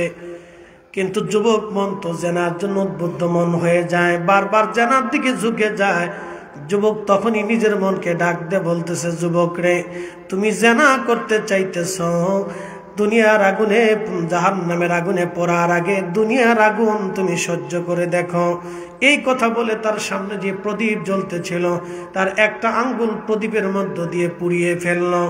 যখন একটা আঙ্গুল পুড়াইলো তারপরেও তার জেনার লিপসা যায় না, দ্বিতীয় আঙ্গুল পুড়িয়ে ফেলল। এইভাবে সারা রাত্র ওই মহিলার জেনা থেকে বাঁচার জন্য সে তার হাতের 10টা আঙ্গুল পুড়িয়ে ফেলল। তারপরেও ওই নারীর সাথে জেনা করে নাই। একবার জোরে বলা যাবে কি আল্লাহু আকবার? এরা হচ্ছে মুসলমান। কথা বলেন ঠিক কিনা? এরা মুসলিম। ইতিমধ্যে আল্লাহ এই নারীকে হেফাজত করার জন্য, এই দুঃখিত এই পুরুষকে হেফাজত করার জন্য এই নারীকে আল্লাহ হত্যা করল, স্টক করে মারা গেল। তো ওই যে বখাটে লোকগুলি এই নারীকে ভাড়া করছিল, এটা একটা পরীক্ষা। তো বখাটেরা পুলিশ নিয়ে আসছে, রাষ্ট্রের সৈন্য নিয়ে এসে বলতেছে এই মহিলাকে এই পুরুষে তার খানকার ভিতরে হত্যা করছে এবং তাকে ধর্ষণ করছে, মেরে ফেলছে। কি বিপদ! আল্লাহ এক বিপদ থেকে বাঁচাইয়া আর এক বিপদের মধ্যে ফেলাই দিল। পরীক্ষা চলতেছে। তো রাষ্ট্রের সৈন্যরা তাকে ধরে নিয়ে গেল, রাজার সামনে বিচার বসে গেল। যুবক বলতেছে, রাজা আপনি তো আমাকে জানেনি, আমি কখনো জেনা করিনি, তাকে হত্যাও করিনি। রাজা বলতেছে, যুবক বুজুর্গ, আমি আপনার কথা বিশ্বাস করে নিলাম, আপনি বুজুর্গ, আমি জানি আপনি জেনাও করেন নাই, হত্যাও করেন নাই, কিন্তু আপনার ঘরেই তার মৃত্যু সংঘটিত হয়েছে, আদালত চায় সাক্ষী। এ যুবক, আপনার বিরুদ্ধে সাক্ষী হলো আপনার ঘরের মধ্যেই মৃত্যু সংঘটিত হয়েছে। লোকেরা বলতেছে আপনি হত্যা করেছেন এবং তাকে ধর্ষণ করেছেন, কিন্তু আপনি যে তাকে হত্যা করেন নাই, ধর্ষণ করেন নাই, তার কি কোনো প্রমাণ আপনার কাছে আছে? বিচার তো সাক্ষী চায়, আদালত সাক্ষী চায়, তা আপনার কি কোনো সাক্ষী আছে? তো যুবক বলতেছে, বাদশাহ তাহলে আমাকে কি একটু সময় দেওয়া যাবে? আমি 2 রাকাত নামাজ পড়ে আমি আমার মালিকের সাথে কথা বলবো। একসাথে বলেন, একসাথে। কার সাথে কথা বলবে? আল্লাহর সাথে। আল্লাহর সাথে কথা বলা যায়? কথা বলেন, যায় তো? আল্লাহর সাথে কথা বলা যায়। আপনি বলেন না তাই বোঝেন না, আল্লাহর সাথে কথা বলা যায়। আল্লাহর সাথে শাহজালাল কথা না বলে জমিন আসে নাই, আল্লাহর সাথে ফুলতলি কথা না বলে এই জমিনে এইভাবে কোরআনের খেদমত করে নাই। আল্লাহর সাথে বদরপুরি কথা বলেছে, মুজাদ্দিদ আল ফিসানি কথা বলেছে, খাজা বাবা আজমেরি বলেছে, ইমামুল আজম আবু হানিফা বলেছে। আল্লাহর সাথে তারা কথা বলতো। কি কথা কর না কেন? সালাতে দাঁড়ায় আল্লাহর সাথে কথা বলতো, মুনাজাতে আল্লাহর সাথে কথা বলতো। কে বলছে আল্লাহর সাথে কথা বলা যায় না? কথা বলা যায়, কিন্তু বান্দার মতো বান্দা হতে হবে। ঠিক কিনা? বান্দা হতে হবে আপনাকে। প্রিয় উপস্থিতি, মনোযোগ দিবেন। ইয়া আইয়ুহাল্লাযীনা আমানুস্তাঈনু বিস-সাবরি ওয়াস-সালাহ। হে ঈমানদার, তুমি আমি মালিকের সাহায্য গ্রহণ করো 2 পদ্ধতিতে। 1 নাম্বার পদ্ধতির নাম সালাত, দ্বিতীয় পদ্ধতির নাম হচ্ছে সবর। নামাজ এবং সবরের মাধ্যমে তুমি আমি আল্লাহর সাহায্য নাও। ঠিক তখনই যুবক ওযু করে 2 রাকাত নামাজ পড়ে আল্লাহর দরবারে 2 হাত বাড়ায় দিয়ে বলেন, হে রব, আমি জানি আমি যে অপরাধ করি নাই, সেই অপরাধের শাস্তি আপনি আমাকে দেবেন না, কারণ আমি তো জেনাও করি নাই, হত্যাও করি নাই, এই শাস্তিও আমি পাবো না আমি জানি। তবে হ্যাঁ, রাজার আইনের বিচারে আমি অপরাধী হয়ে গেছি। রাজা আমাকে ফাঁসির কাস্টে ঝুলাবে অথবা আমাকে হত্যা করবে, শুলে চড়াবে।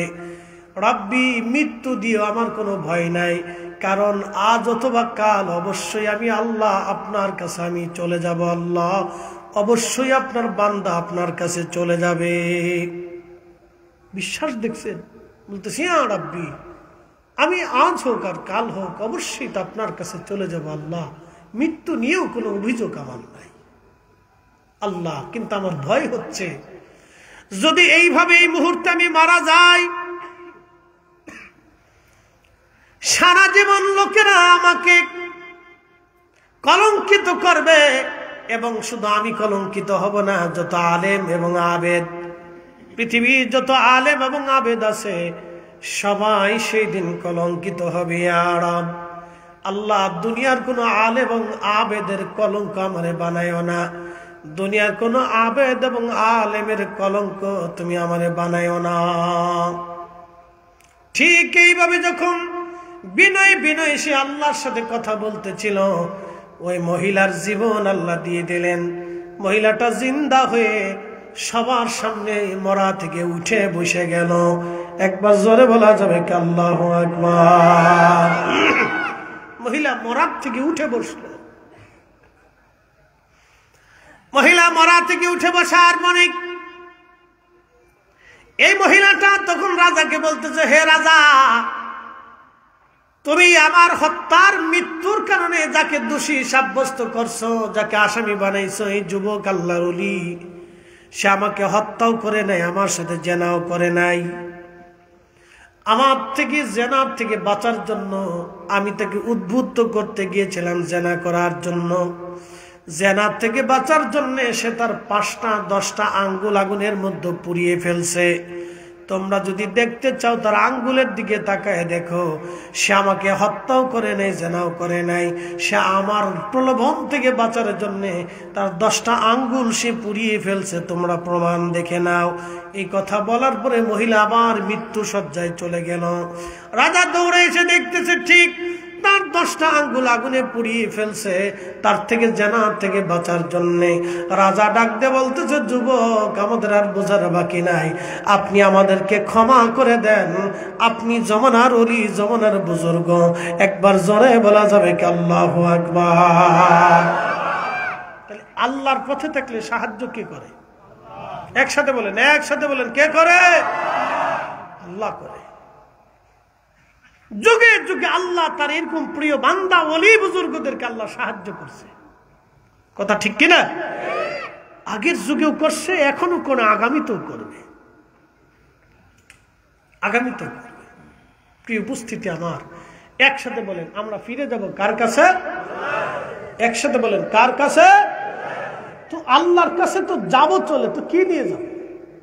2টা জিনিস, মিষ্টি, বাদাম, সানাসুর, সোনা, গহনা, টাকা, দই, কলা, কিছু ফল, রুটি টুটি, এগুলো নেওয়ার কোনো সুযোগ আছে মনে হয়? হ্যাঁ, 2টা জিনিস নিতে হবে। 1 নম্বর ঈমান, 2 নম্বর আমল। ঈমান আমল আপনাকে নিতে হবে। আল্লাযীনা আমানু ওয়া কানু ইয়াত্তাকুন। ঈমানে মুত্তাকিতে যারা পরিপূর্ণ হবে, লাহুমুল বুশরা ফিল হায়াতিদ দুনিয়া ওয়া ফিল আখিরাহ। দুনিয়াও চিন্তা নেই, আখিরাতেও চিন্তা নেই।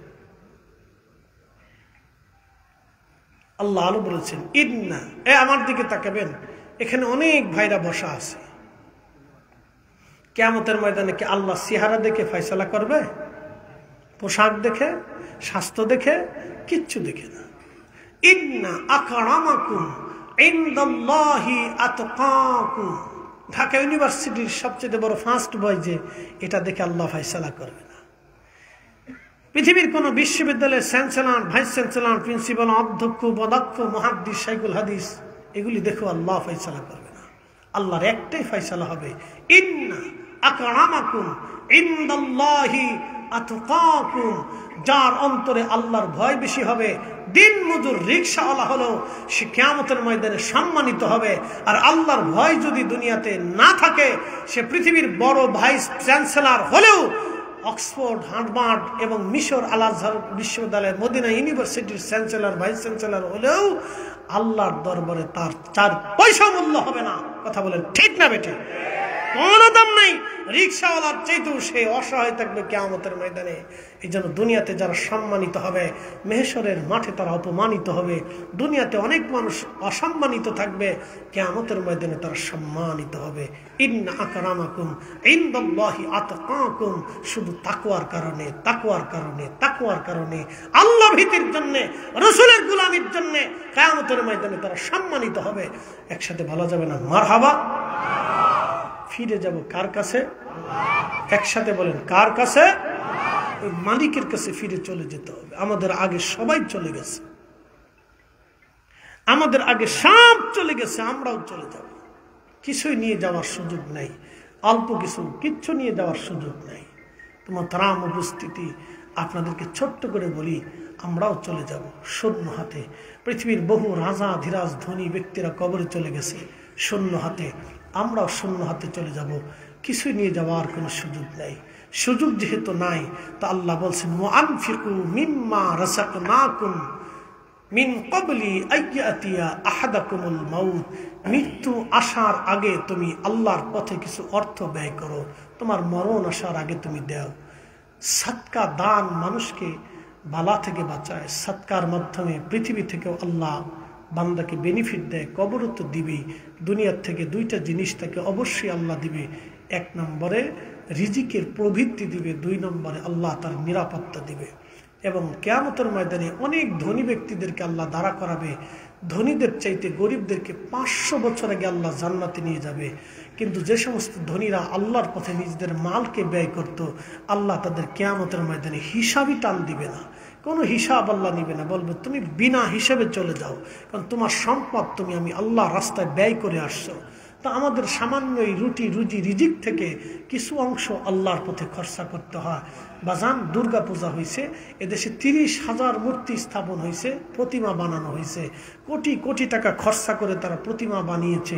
আবার এগুলি প্রতিমা নিয়ে তারা পানির মধ্যে, কুয়ার মধ্যে, সমুদ্রের মধ্যে ফেলে দিয়ে চলে আসছে। আমাদের মসজিদ কুয়ার মধ্যে ফেলানো হবে না, আমাদের কোনো কিছুই ফেলানো হবে না। আমরা সব কিছুই দুনিয়াতে মসজিদে মাদ্রাসায় রেখে চলে যাব। হাজিরিন, কিছু একটু দূরে সে বলি আল্লাহুম্মা সাল্লি আলা 10 মিনিট ওয়া আলা আলি সাইয়্যিদিনা মাওলানা মুহাম্মদ। একসাথে বলি তো আল্লাহু আকবার, নারে তাকবীর, নারে রিসালাত। বলেন ফিরে যাব কার কাছে? আল্লাহর কাছে। যেহেতু যেতেই হবে, কিছু অর্থ আল্লাহর পথে ব্যয় করতে হবে। আমি বেশি কিছু চাবো না। আগামী বছর একটা লোক উঠবেন না, মাত্র 10 মিনিট সময় দিবেন আমাকে। আল্লাহর রাস্তে বসবেন, একটা ভাই উঠবেন না প্লিজ। আমার পরে তাবারক আছে, তাবারকের ইন্তজাম করছে। একটা লোক উঠবেন না, বসেন। একটা ভাই বলবেন যে হুজুর আগামী বছর আমি আপনার জন্য এই পোস্টারের খরচাটা দেব। একজন দিবেন। এবছরে দিছেন হাজী মানিক মিয়া, তিনি এবছর দিয়ে দিছেন। আগামী বছর পোস্টারের খরচা এমন কেউ আছেন দিবেন? একটা লোক বলবেন হুজুর, একটা লোক উঠবেন না প্লিজ। আপনি পোস্টার দিবেন, কি নাম? সোনা মিয়া। সোনা ভাই, আপনার আব্বা আম্মা আছে? বাবার নাম কি? নওয়াব আলী সাহেবের ছেলে আব্দুল ওহাব। আচ্ছা, আব্দুল ওহাব আলী, তিনার ছেলে জনাব সোনা ভাই, সোনা মিয়া, তিনি দিবেন আগামী বছর পোস্টার। নারে তাকবীর। না, একটু তাকবীর দিলেও আপনার নেকের অবস্থা হবে। শোনেন, যিনি দান করেন তিনি সওয়াব পান, এবং দানের যিনি সহযোগিতা করেন তিনিও ওই সওয়াব আল্লাহ তাআলা দিয়ে দেয়। সুবহানাল্লাহ বলবেন না? তা আপনারা সবাই তো হয়তো সামর্থ্য নাই, কিন্তু আমার ভাই তো দিতে চাচ্ছে, এই জন্য তাকে উৎসাহিত করতে হবে। আল্লাহ ওই নেকটাও আপনাকে দিয়ে দেবে। একসাথে বলেন নারে রিসালাত। আল্লাহ সোনা ভাই, তিনি বাবার জন্য পোস্টারে খরচাটা দিবেন। বাবার কবরটা জান্নাতের বাগান বানাও। আমরা সবাই দোয়া করে বলি আমিন। ও পোস্টারের টাকা নগদে দিয়ে দিতেছে।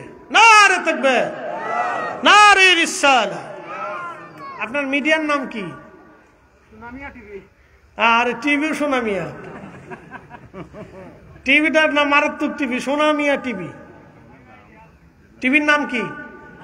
জোরে কর না, আর জোরে বলে, মুখস্থ করে দে। সোনা মিয়া টিভি। টিভিও খুব মারাত্মক টিভি। আচ্ছা, ভাইরাল টিভি, সোনা মিয়া টিভি।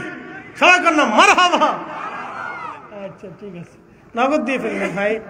আল্লাহ আমার এই ভাইয়ের এই টেলিভিশনটাকে আল্লাহ যেন আরো বরকতময় করে দেয়, ইসলামের খেদমতে, দ্বীনের খেদমতে, সুন্নিয়তের খেদমতে। বলেন আমিন। এই প্যান্ডেল, মাইক কত খরচা হয় টোটাল? মাইক টাইক সব প্যান্ডেল একা দেওয়ার মতো কেউ আছে? আচ্ছা, মাহফিল চলা পর্যন্ত একজনই প্যান্ডেল দেয়, আমি একজনই চাইতেছি। প্যান্ডেলটা কেউ দেওয়ার মতো আছে? প্যান্ডেল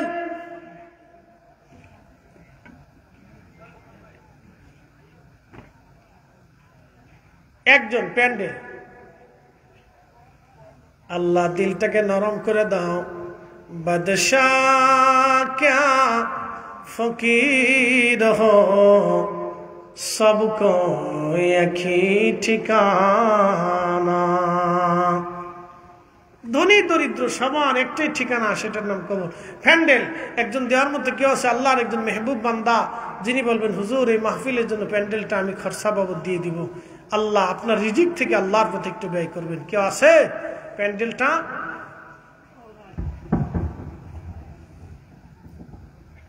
প্যান্ডেল প্যান্ডেল দেওয়ার মতো কেউ আছে একজন মাইক একজন দিয়ে দিবে কেউ আছে মাইক প্যান্ডেল দেওয়ার মতো আল্লাহ সহজ করুক একটু দূরে শেব আল্লাহুম্মা সাল্লি আলা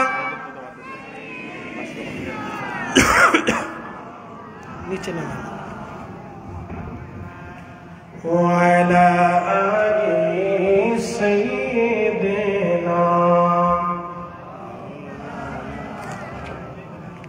একদিন মাটির ভিতরে হবে ঘরে মোনামা কেন বন্ধু দালান ঘর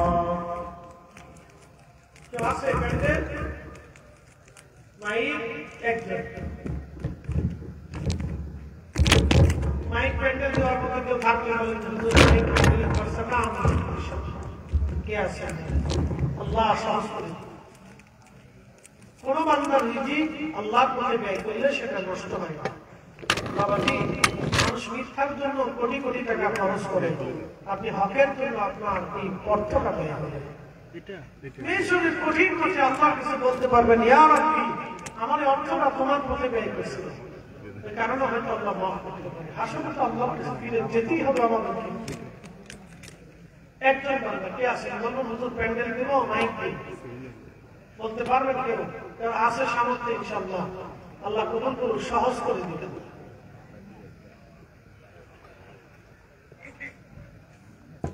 কেউ থাকলে বলেন ইনশাআল্লাহ আল্লাহ সহজ করে দিবে আচ্ছা প্যান্ডেল মাইকে কষ্ট হচ্ছে জানি 10,000 টাকা আল্লাহর নবীর 10 জন সাহাবী ছিলেন যারা আশারে মুবাশশারার সদস্য দুনিয়া থেকে জান্নাতের সার্টিফিকেট নিয়ে গেছেন 10,000 টাকা দেওয়ার মতো কেউ আছে তাদের মহাব্বত আল মারু আমানা হাব্বা দুনিয়াতে যাকে ভালোবাসবেন হাসরের ময়দানে তার সাথে হাসর নাসর হবে কেউ আছে কেউ থাকলে বলবেন 10,000 টাকা হুজুর 10,000 টাকা দেব ইনশাআল্লাহ সহজ করে দিলাম একবারে কমাই দিলাম 10,000 টাকা সারা সপ্তাহ দিব আমি সপ্তাহ প্যান্ডেল মাইক আমরা সুনামিয়া টিভির থেকে দেব কিও সোনামিয়া টিভি সব দিয়ে দিলে বাকি টেলিভিশন কো নারে তাকবীর আরে সোনামিয়া টিভি মাইক প্যান্ডেল সবটা যদি উনি সব নেকি নিয়ে চলে যায় তাহলে এই আপনার এই 10 গ্রামের দশা কি হবে হ্যাঁ 10 গ্রামের দশা কি হবে কারণ খালি আপনারে ভালোবাসা আল্লাহু আকবার সোনামিয়া টিভি সোনা ভাই আচ্ছা না না ঠিক আছে আমার খাতিরে আল্লাহর জন্য মাশাআল্লাহ আমার পীর ভাই আর কি নারে তাকবীর নারে রিসালাত সোনা ভাই সবাইকে মারহাবা মারহাবা সোনা ভাই সোনা ভাই প্যান্ডেল মাইক পোস্টার সব দিয়ে দিল আল্লাহ সোনাবের আব্বাজান দুনিয়াতে নেই আমার পীর ভাই আল্লাহ তার কবরটাকে জান্নাতের বাগান বানায় দাও 360 আউলিয়ার উসিলায় তার রুটি রুজির মধ্যে অফুরন্ত বরকত দিয়ে দাও কোটি কোটি টাকার মালিক আল্লাহ বানাও আমরা সবাই দোয়া করে বলি আমিন 10,000 করে চাইছি 10,000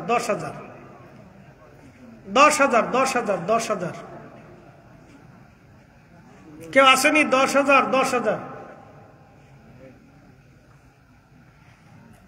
চাইছি আমি বেশি চাইনি তো 10,000 5,000 যে যেটা পারেন বলেন যে হুজুর 10-5 করে আমি দেব ইনশাআল্লাহ সহজ করে দিছি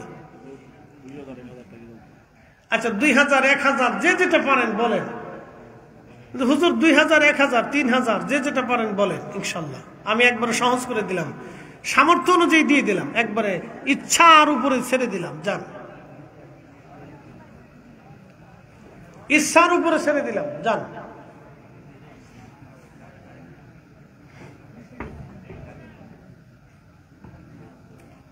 যে যেটা পারেন বলেন। মিন ক্বাবলি আইয়াতিয়া আহাদাকুমুল মাউত, মরণ আসার আগে দিবেন, মৃত্যু আসার আগে নিয়ত করবেন, বলে ফেলেন ইনশাআল্লাহ, আল্লাহ কাজকে সহজ করে দিবে ইনশাআল্লাহ, বলেন।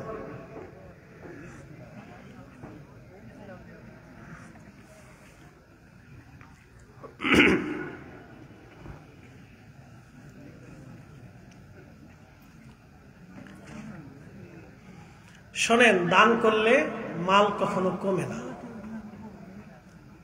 দান করলে মুখতার মিয়া 2000 টাকা, সবাই বলি মারহাবা। আল্লাহ মুখতার ভাই 2000, বাবার কুল মায়ের কুলকে মাফ করে দাও ইয়া রব্বি। দানের বিনিময়ে তুমি যাহা যাও ওয়াদা করছো তাহা তাহা কবুল করে নাও, সকলে বলে না আমিন। আনসার আলী ভাই 5000, নারে তাকবীর।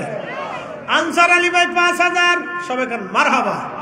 আল্লাহ আনসার ভাইয়ের আপনজন যারা কবরে চলে গেল মাফ করে দাও, কবরগুলি জান্নাতের বাগান আল্লাহ বানায় দাও, আমরা সবাই দোয়া করে বলি আমিন। আর কি আছে বলেন ইনশাআল্লাহ। মাহফিল কমিটির সভাপতি দেলোয়ার ভাই মা নাই, 5000 টাকা মার জন্য, সবাই কান মারহাবা। আল্লাহ দেলোয়ার ভাই আম্মার কবরটা তুমি জান্নাতের বাগান বানায় দাও, জান্নাতের বাগান যেভাবে সুন্দর করে সাজানো, এর চাইতে অগণিত অসংখ্য গুণে তার মার কবরটা জান্নাত দিয়ে সাজায় দাও, আমরা সবাই দোয়া করে বলি আমিন। নাম ছাড়া একজনে দিছে 2000 টাকা। আল্লাহ আমরা যদি নাম না জানি, তুমি রব নাম জানো, আমার ভাইরা আপনজন যারা মাফ করে দাও, লক্ষ কোটি টাকার মালিক আল্লাহ বানায় দাও, আমরা সবাই দোয়া করে বলি আমিন। মাশাআল্লাহ মাশাআল্লাহ। ইসলামউদ্দিন ভাই 2000 টাকা। আল্লাহ ইসলাম ভাই আপনজন যারা কবরে মাফ করে দাও, কবরগুলি জান্নাতের বাগান বানায় দাও, আমরা সবাই দোয়া করে বলি আমিন। মাশাআল্লাহ মাশাআল্লাহ।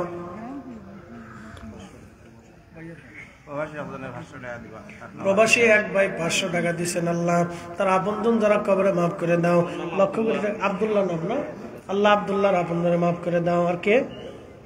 আমিন আল্লাহুম্মা আমিন।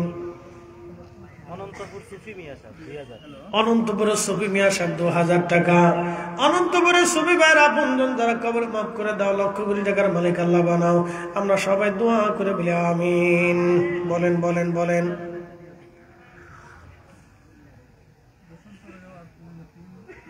আর কি আছে? নারে তাকবীর। বসন্তপুরের আব্দুল মতিন সাহেব 10,000 টাকা, বলেন মারহাবা। আল্লাহ মতিন সাহেবের আপনজন যারা কবরে মাফ করে দাও, কবরগুলি জান্নাতের বাগান আল্লাহ বানায় দাও, আমরা সবাই দোয়া করে বলি আমিন। কাউসার আহমদ ভাই 500 টাকা দিবে, সবাইকে মারহাবা। কাউসার ভাই আপনজন যারা কবরে মাফ করে দাও, লক্ষ কোটি টাকার মালিক আল্লাহ বানাও, আমরা সবাই দোয়া করে বলি আমিন। বাচ্চুমি 1000 টাকা। আল্লাহ আপনজন যারা কবরে মাফ করে দাও, কবরগুলি জান্নাতের বাগান বানায় দাও, আমিন আল্লাহুম্মা আমিন। রুহুল আমিন ভাই 1000 টাকা। আল্লাহ আপনজনকে মাফ করে দাও, লক্ষ কোটি টাকার মালিক আল্লাহ বানায় দাও, আমরা সবাই দোয়া করে বলি আমিন।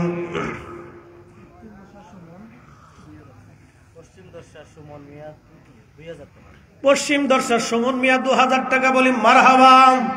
সুমন ভাইয়ের আপনজন যারা কবর মাফ করে দাও, কবরগুলি জান্নাতের বাগান বানায় দাও, আমরা সবাই দোয়া করে বলি আমিন। আর কে কে আছে বলেন, তাড়াতাড়ি বলবেন, তাড়াতাড়ি বলবেন, দেরি করা যাবে না, দানের বেলায় তাড়াতাড়ি করতে হয়। বাদশাহ ক্যা ফকির হো সবকো একই ঠিকানা। পশ্চিম দর্শা সৌরভ 1000 টাকা। সৌরভের আপনজন যারা কবরে মাফ করে দাও, লক্ষ কোটি টাকার মালিক আল্লাহ বানাও, দোয়া করে বলেন আমিন। বলেন যে যেটা পারবেন বলেন, খুশি মনে। দান করলে কখনো মাল কমে না, মাল বৃদ্ধি পায়।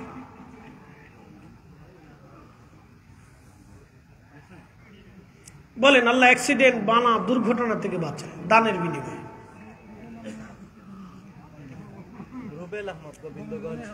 গোবিন্দগঞ্জের রুবেল আহমদ ভাই 1000 টাকা। কই গোবিন্দগঞ্জ? রুবেল ভাই দিয়ে গেলেন, সবাই মারহাবা। আল্লাহ গোবিন্দগঞ্জের রুবেল ভাই 1000 আপনজনকে মাফ করে দাও, লক্ষ কোটি টাকার মালিক আল্লাহ বানাও। সবাই দোয়া করে বলে আমিন। মাশাআল্লাহ মাশাআল্লাহ।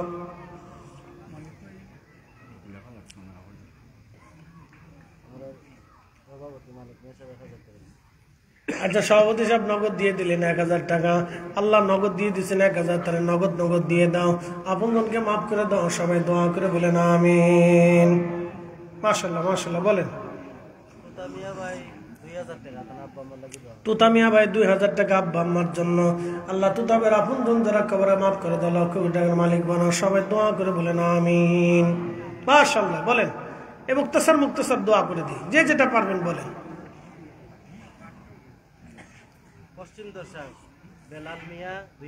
পশ্চিম দর্শক বেলাল ভাই 2000 টাকা। আল্লাহ বেলাল ভাই আপনজন যারা কবরে মাফ করে দাও, লক্ষ কোটি টাকার মালিক আল্লাহ বানাও। সবাই দোয়া করে বলেন আমিন। মাশাআল্লাহ মাশাআল্লাহ। বলেন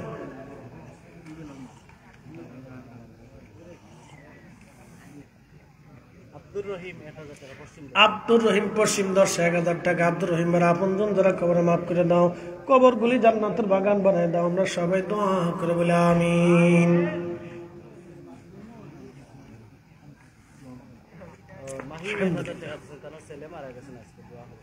মাহিম ছেলে মারা গেছে আজকে না?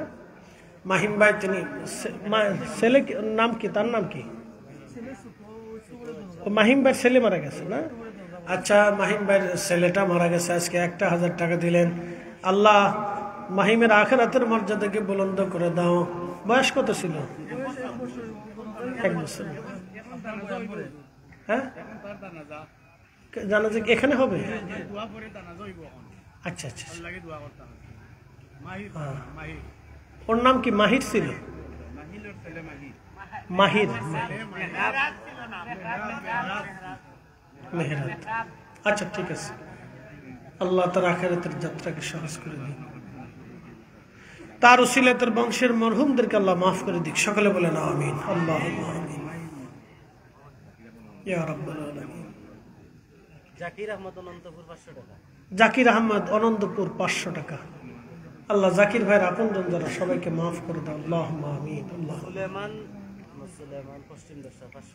সুলেমান পশ্চিম দর্শা 500 টাকা। আল্লাহ সুলেমান ভাইয়ের আপনজনকে মাফ করে দাও। সকলে বলেন আমিন। আল্লাহুম্মা আমিন।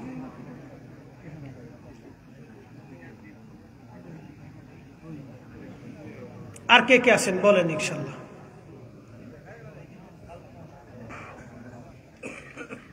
আর কেউ আসেনি? তাড়াতাড়ি। হ্যাঁ নাইম পশ্চিম দর্শা 1000 টাকা। সবাই মারহাবা। আল্লাহ কবুল করো। আল্লাহুম্মা আমিন। আল্লাহ তুমি সাহায্য করে দাও, সহজ করে দাও। আল্লাহ আল্লাহ কবুল করো। আল্লাহ বলেন ইনশাআল্লাহ। আর কেউ আছে? উঠবেন না, বসেন। দোয়ার পরে তাবারক আছে, এরপরে ছোট্ট ছেলেটার জানাজা আছে, আপনার করে যাবেন ইনশাআল্লাহ। বাবা জি আমার একটু সমস্যা হয়েছে কি আমি বলি, এখন মূল কথাটা বলি।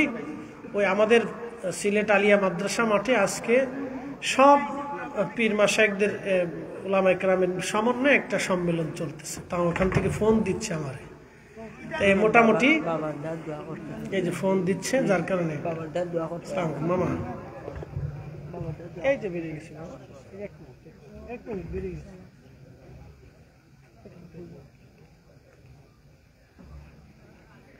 মানে ওখানে লাস্টে আমার একটু ধরার কথা আর কি। এখানে যাই 11টায় তো শেষ, 12টার ভিতর শেষ হয়ে যাবে।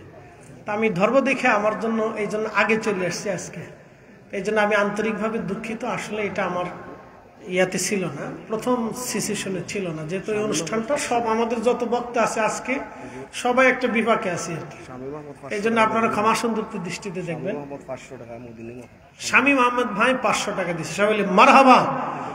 এই জন্য আপনাদেরকে আর সময় দিতে আমি পারতেছি না, এই জন্য আন্তরিক দুঃখিত। আর ইঞ্জিনিয়ার লুৎফর রহমান সাহেব 1000 টাকা। সবাই মারহাবা।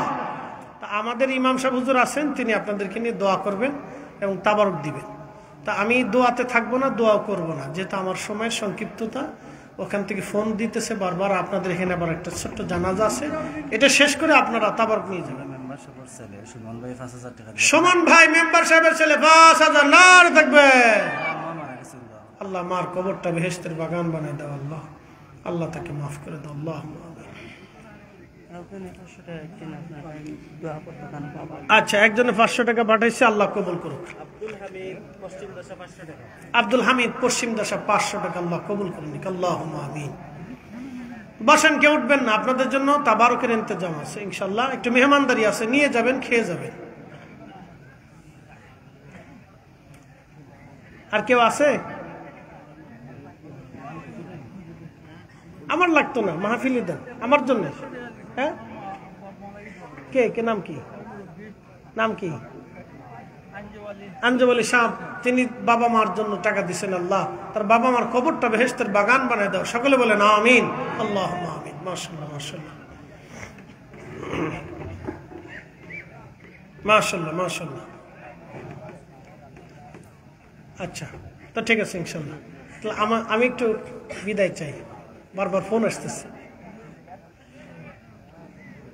এটা আপনারা দোয়ার শেষে, দোয়ার আগে করে দেন, আর একটু পরে করেন। সবাই মিলাদ করে দোয়া দিয়ে তারপর ওটা মানে ওটা জানাজা দিয়ে দোয়া করে তারপর তাবারক দিয়ে দিবেন। হ্যাঁ, ঠিক আছে ইনশাআল্লাহ। এখন আপনারা সবাই ভিতরে আসেন, মিলাদ শরীফ হবে, মিলাদের পরে জানাজা হবে, তারপরে দোয়া হবে, এরপরে আপনারা তাবারক নিয়ে চলে যাবেন ইনশাআল্লাহ। আসসালামু আলাইকুম। সিলেট ওই আলিয়া মাদ্রাসা মাঠের ওই যে সিলেট আলিয়ার ওই বৃহৎ প্রোগ্রামটা আমাকে অ্যাটেন্ড করতে হবে, একটু হাজিরাত দিতে হবে। এই জন্য আমি আন্তরিকভাবে ক্ষমা চাচ্ছি আপনাদের কাছে। কমিটির কোনো ইয়া নাই, দোষ নাই, তারা আমাকে এহসান করছেন, আমাকে সুযোগ করে দিয়েছেন, এই জন্য তাদের প্রতি আমি কৃতজ্ঞ। সবাই ভালো থাকবেন ইনশাআল্লাহ। আসসালামু আলাইকুম ওয়া রাহমাতুল্লাহি ওয়া বারাকাতুহু।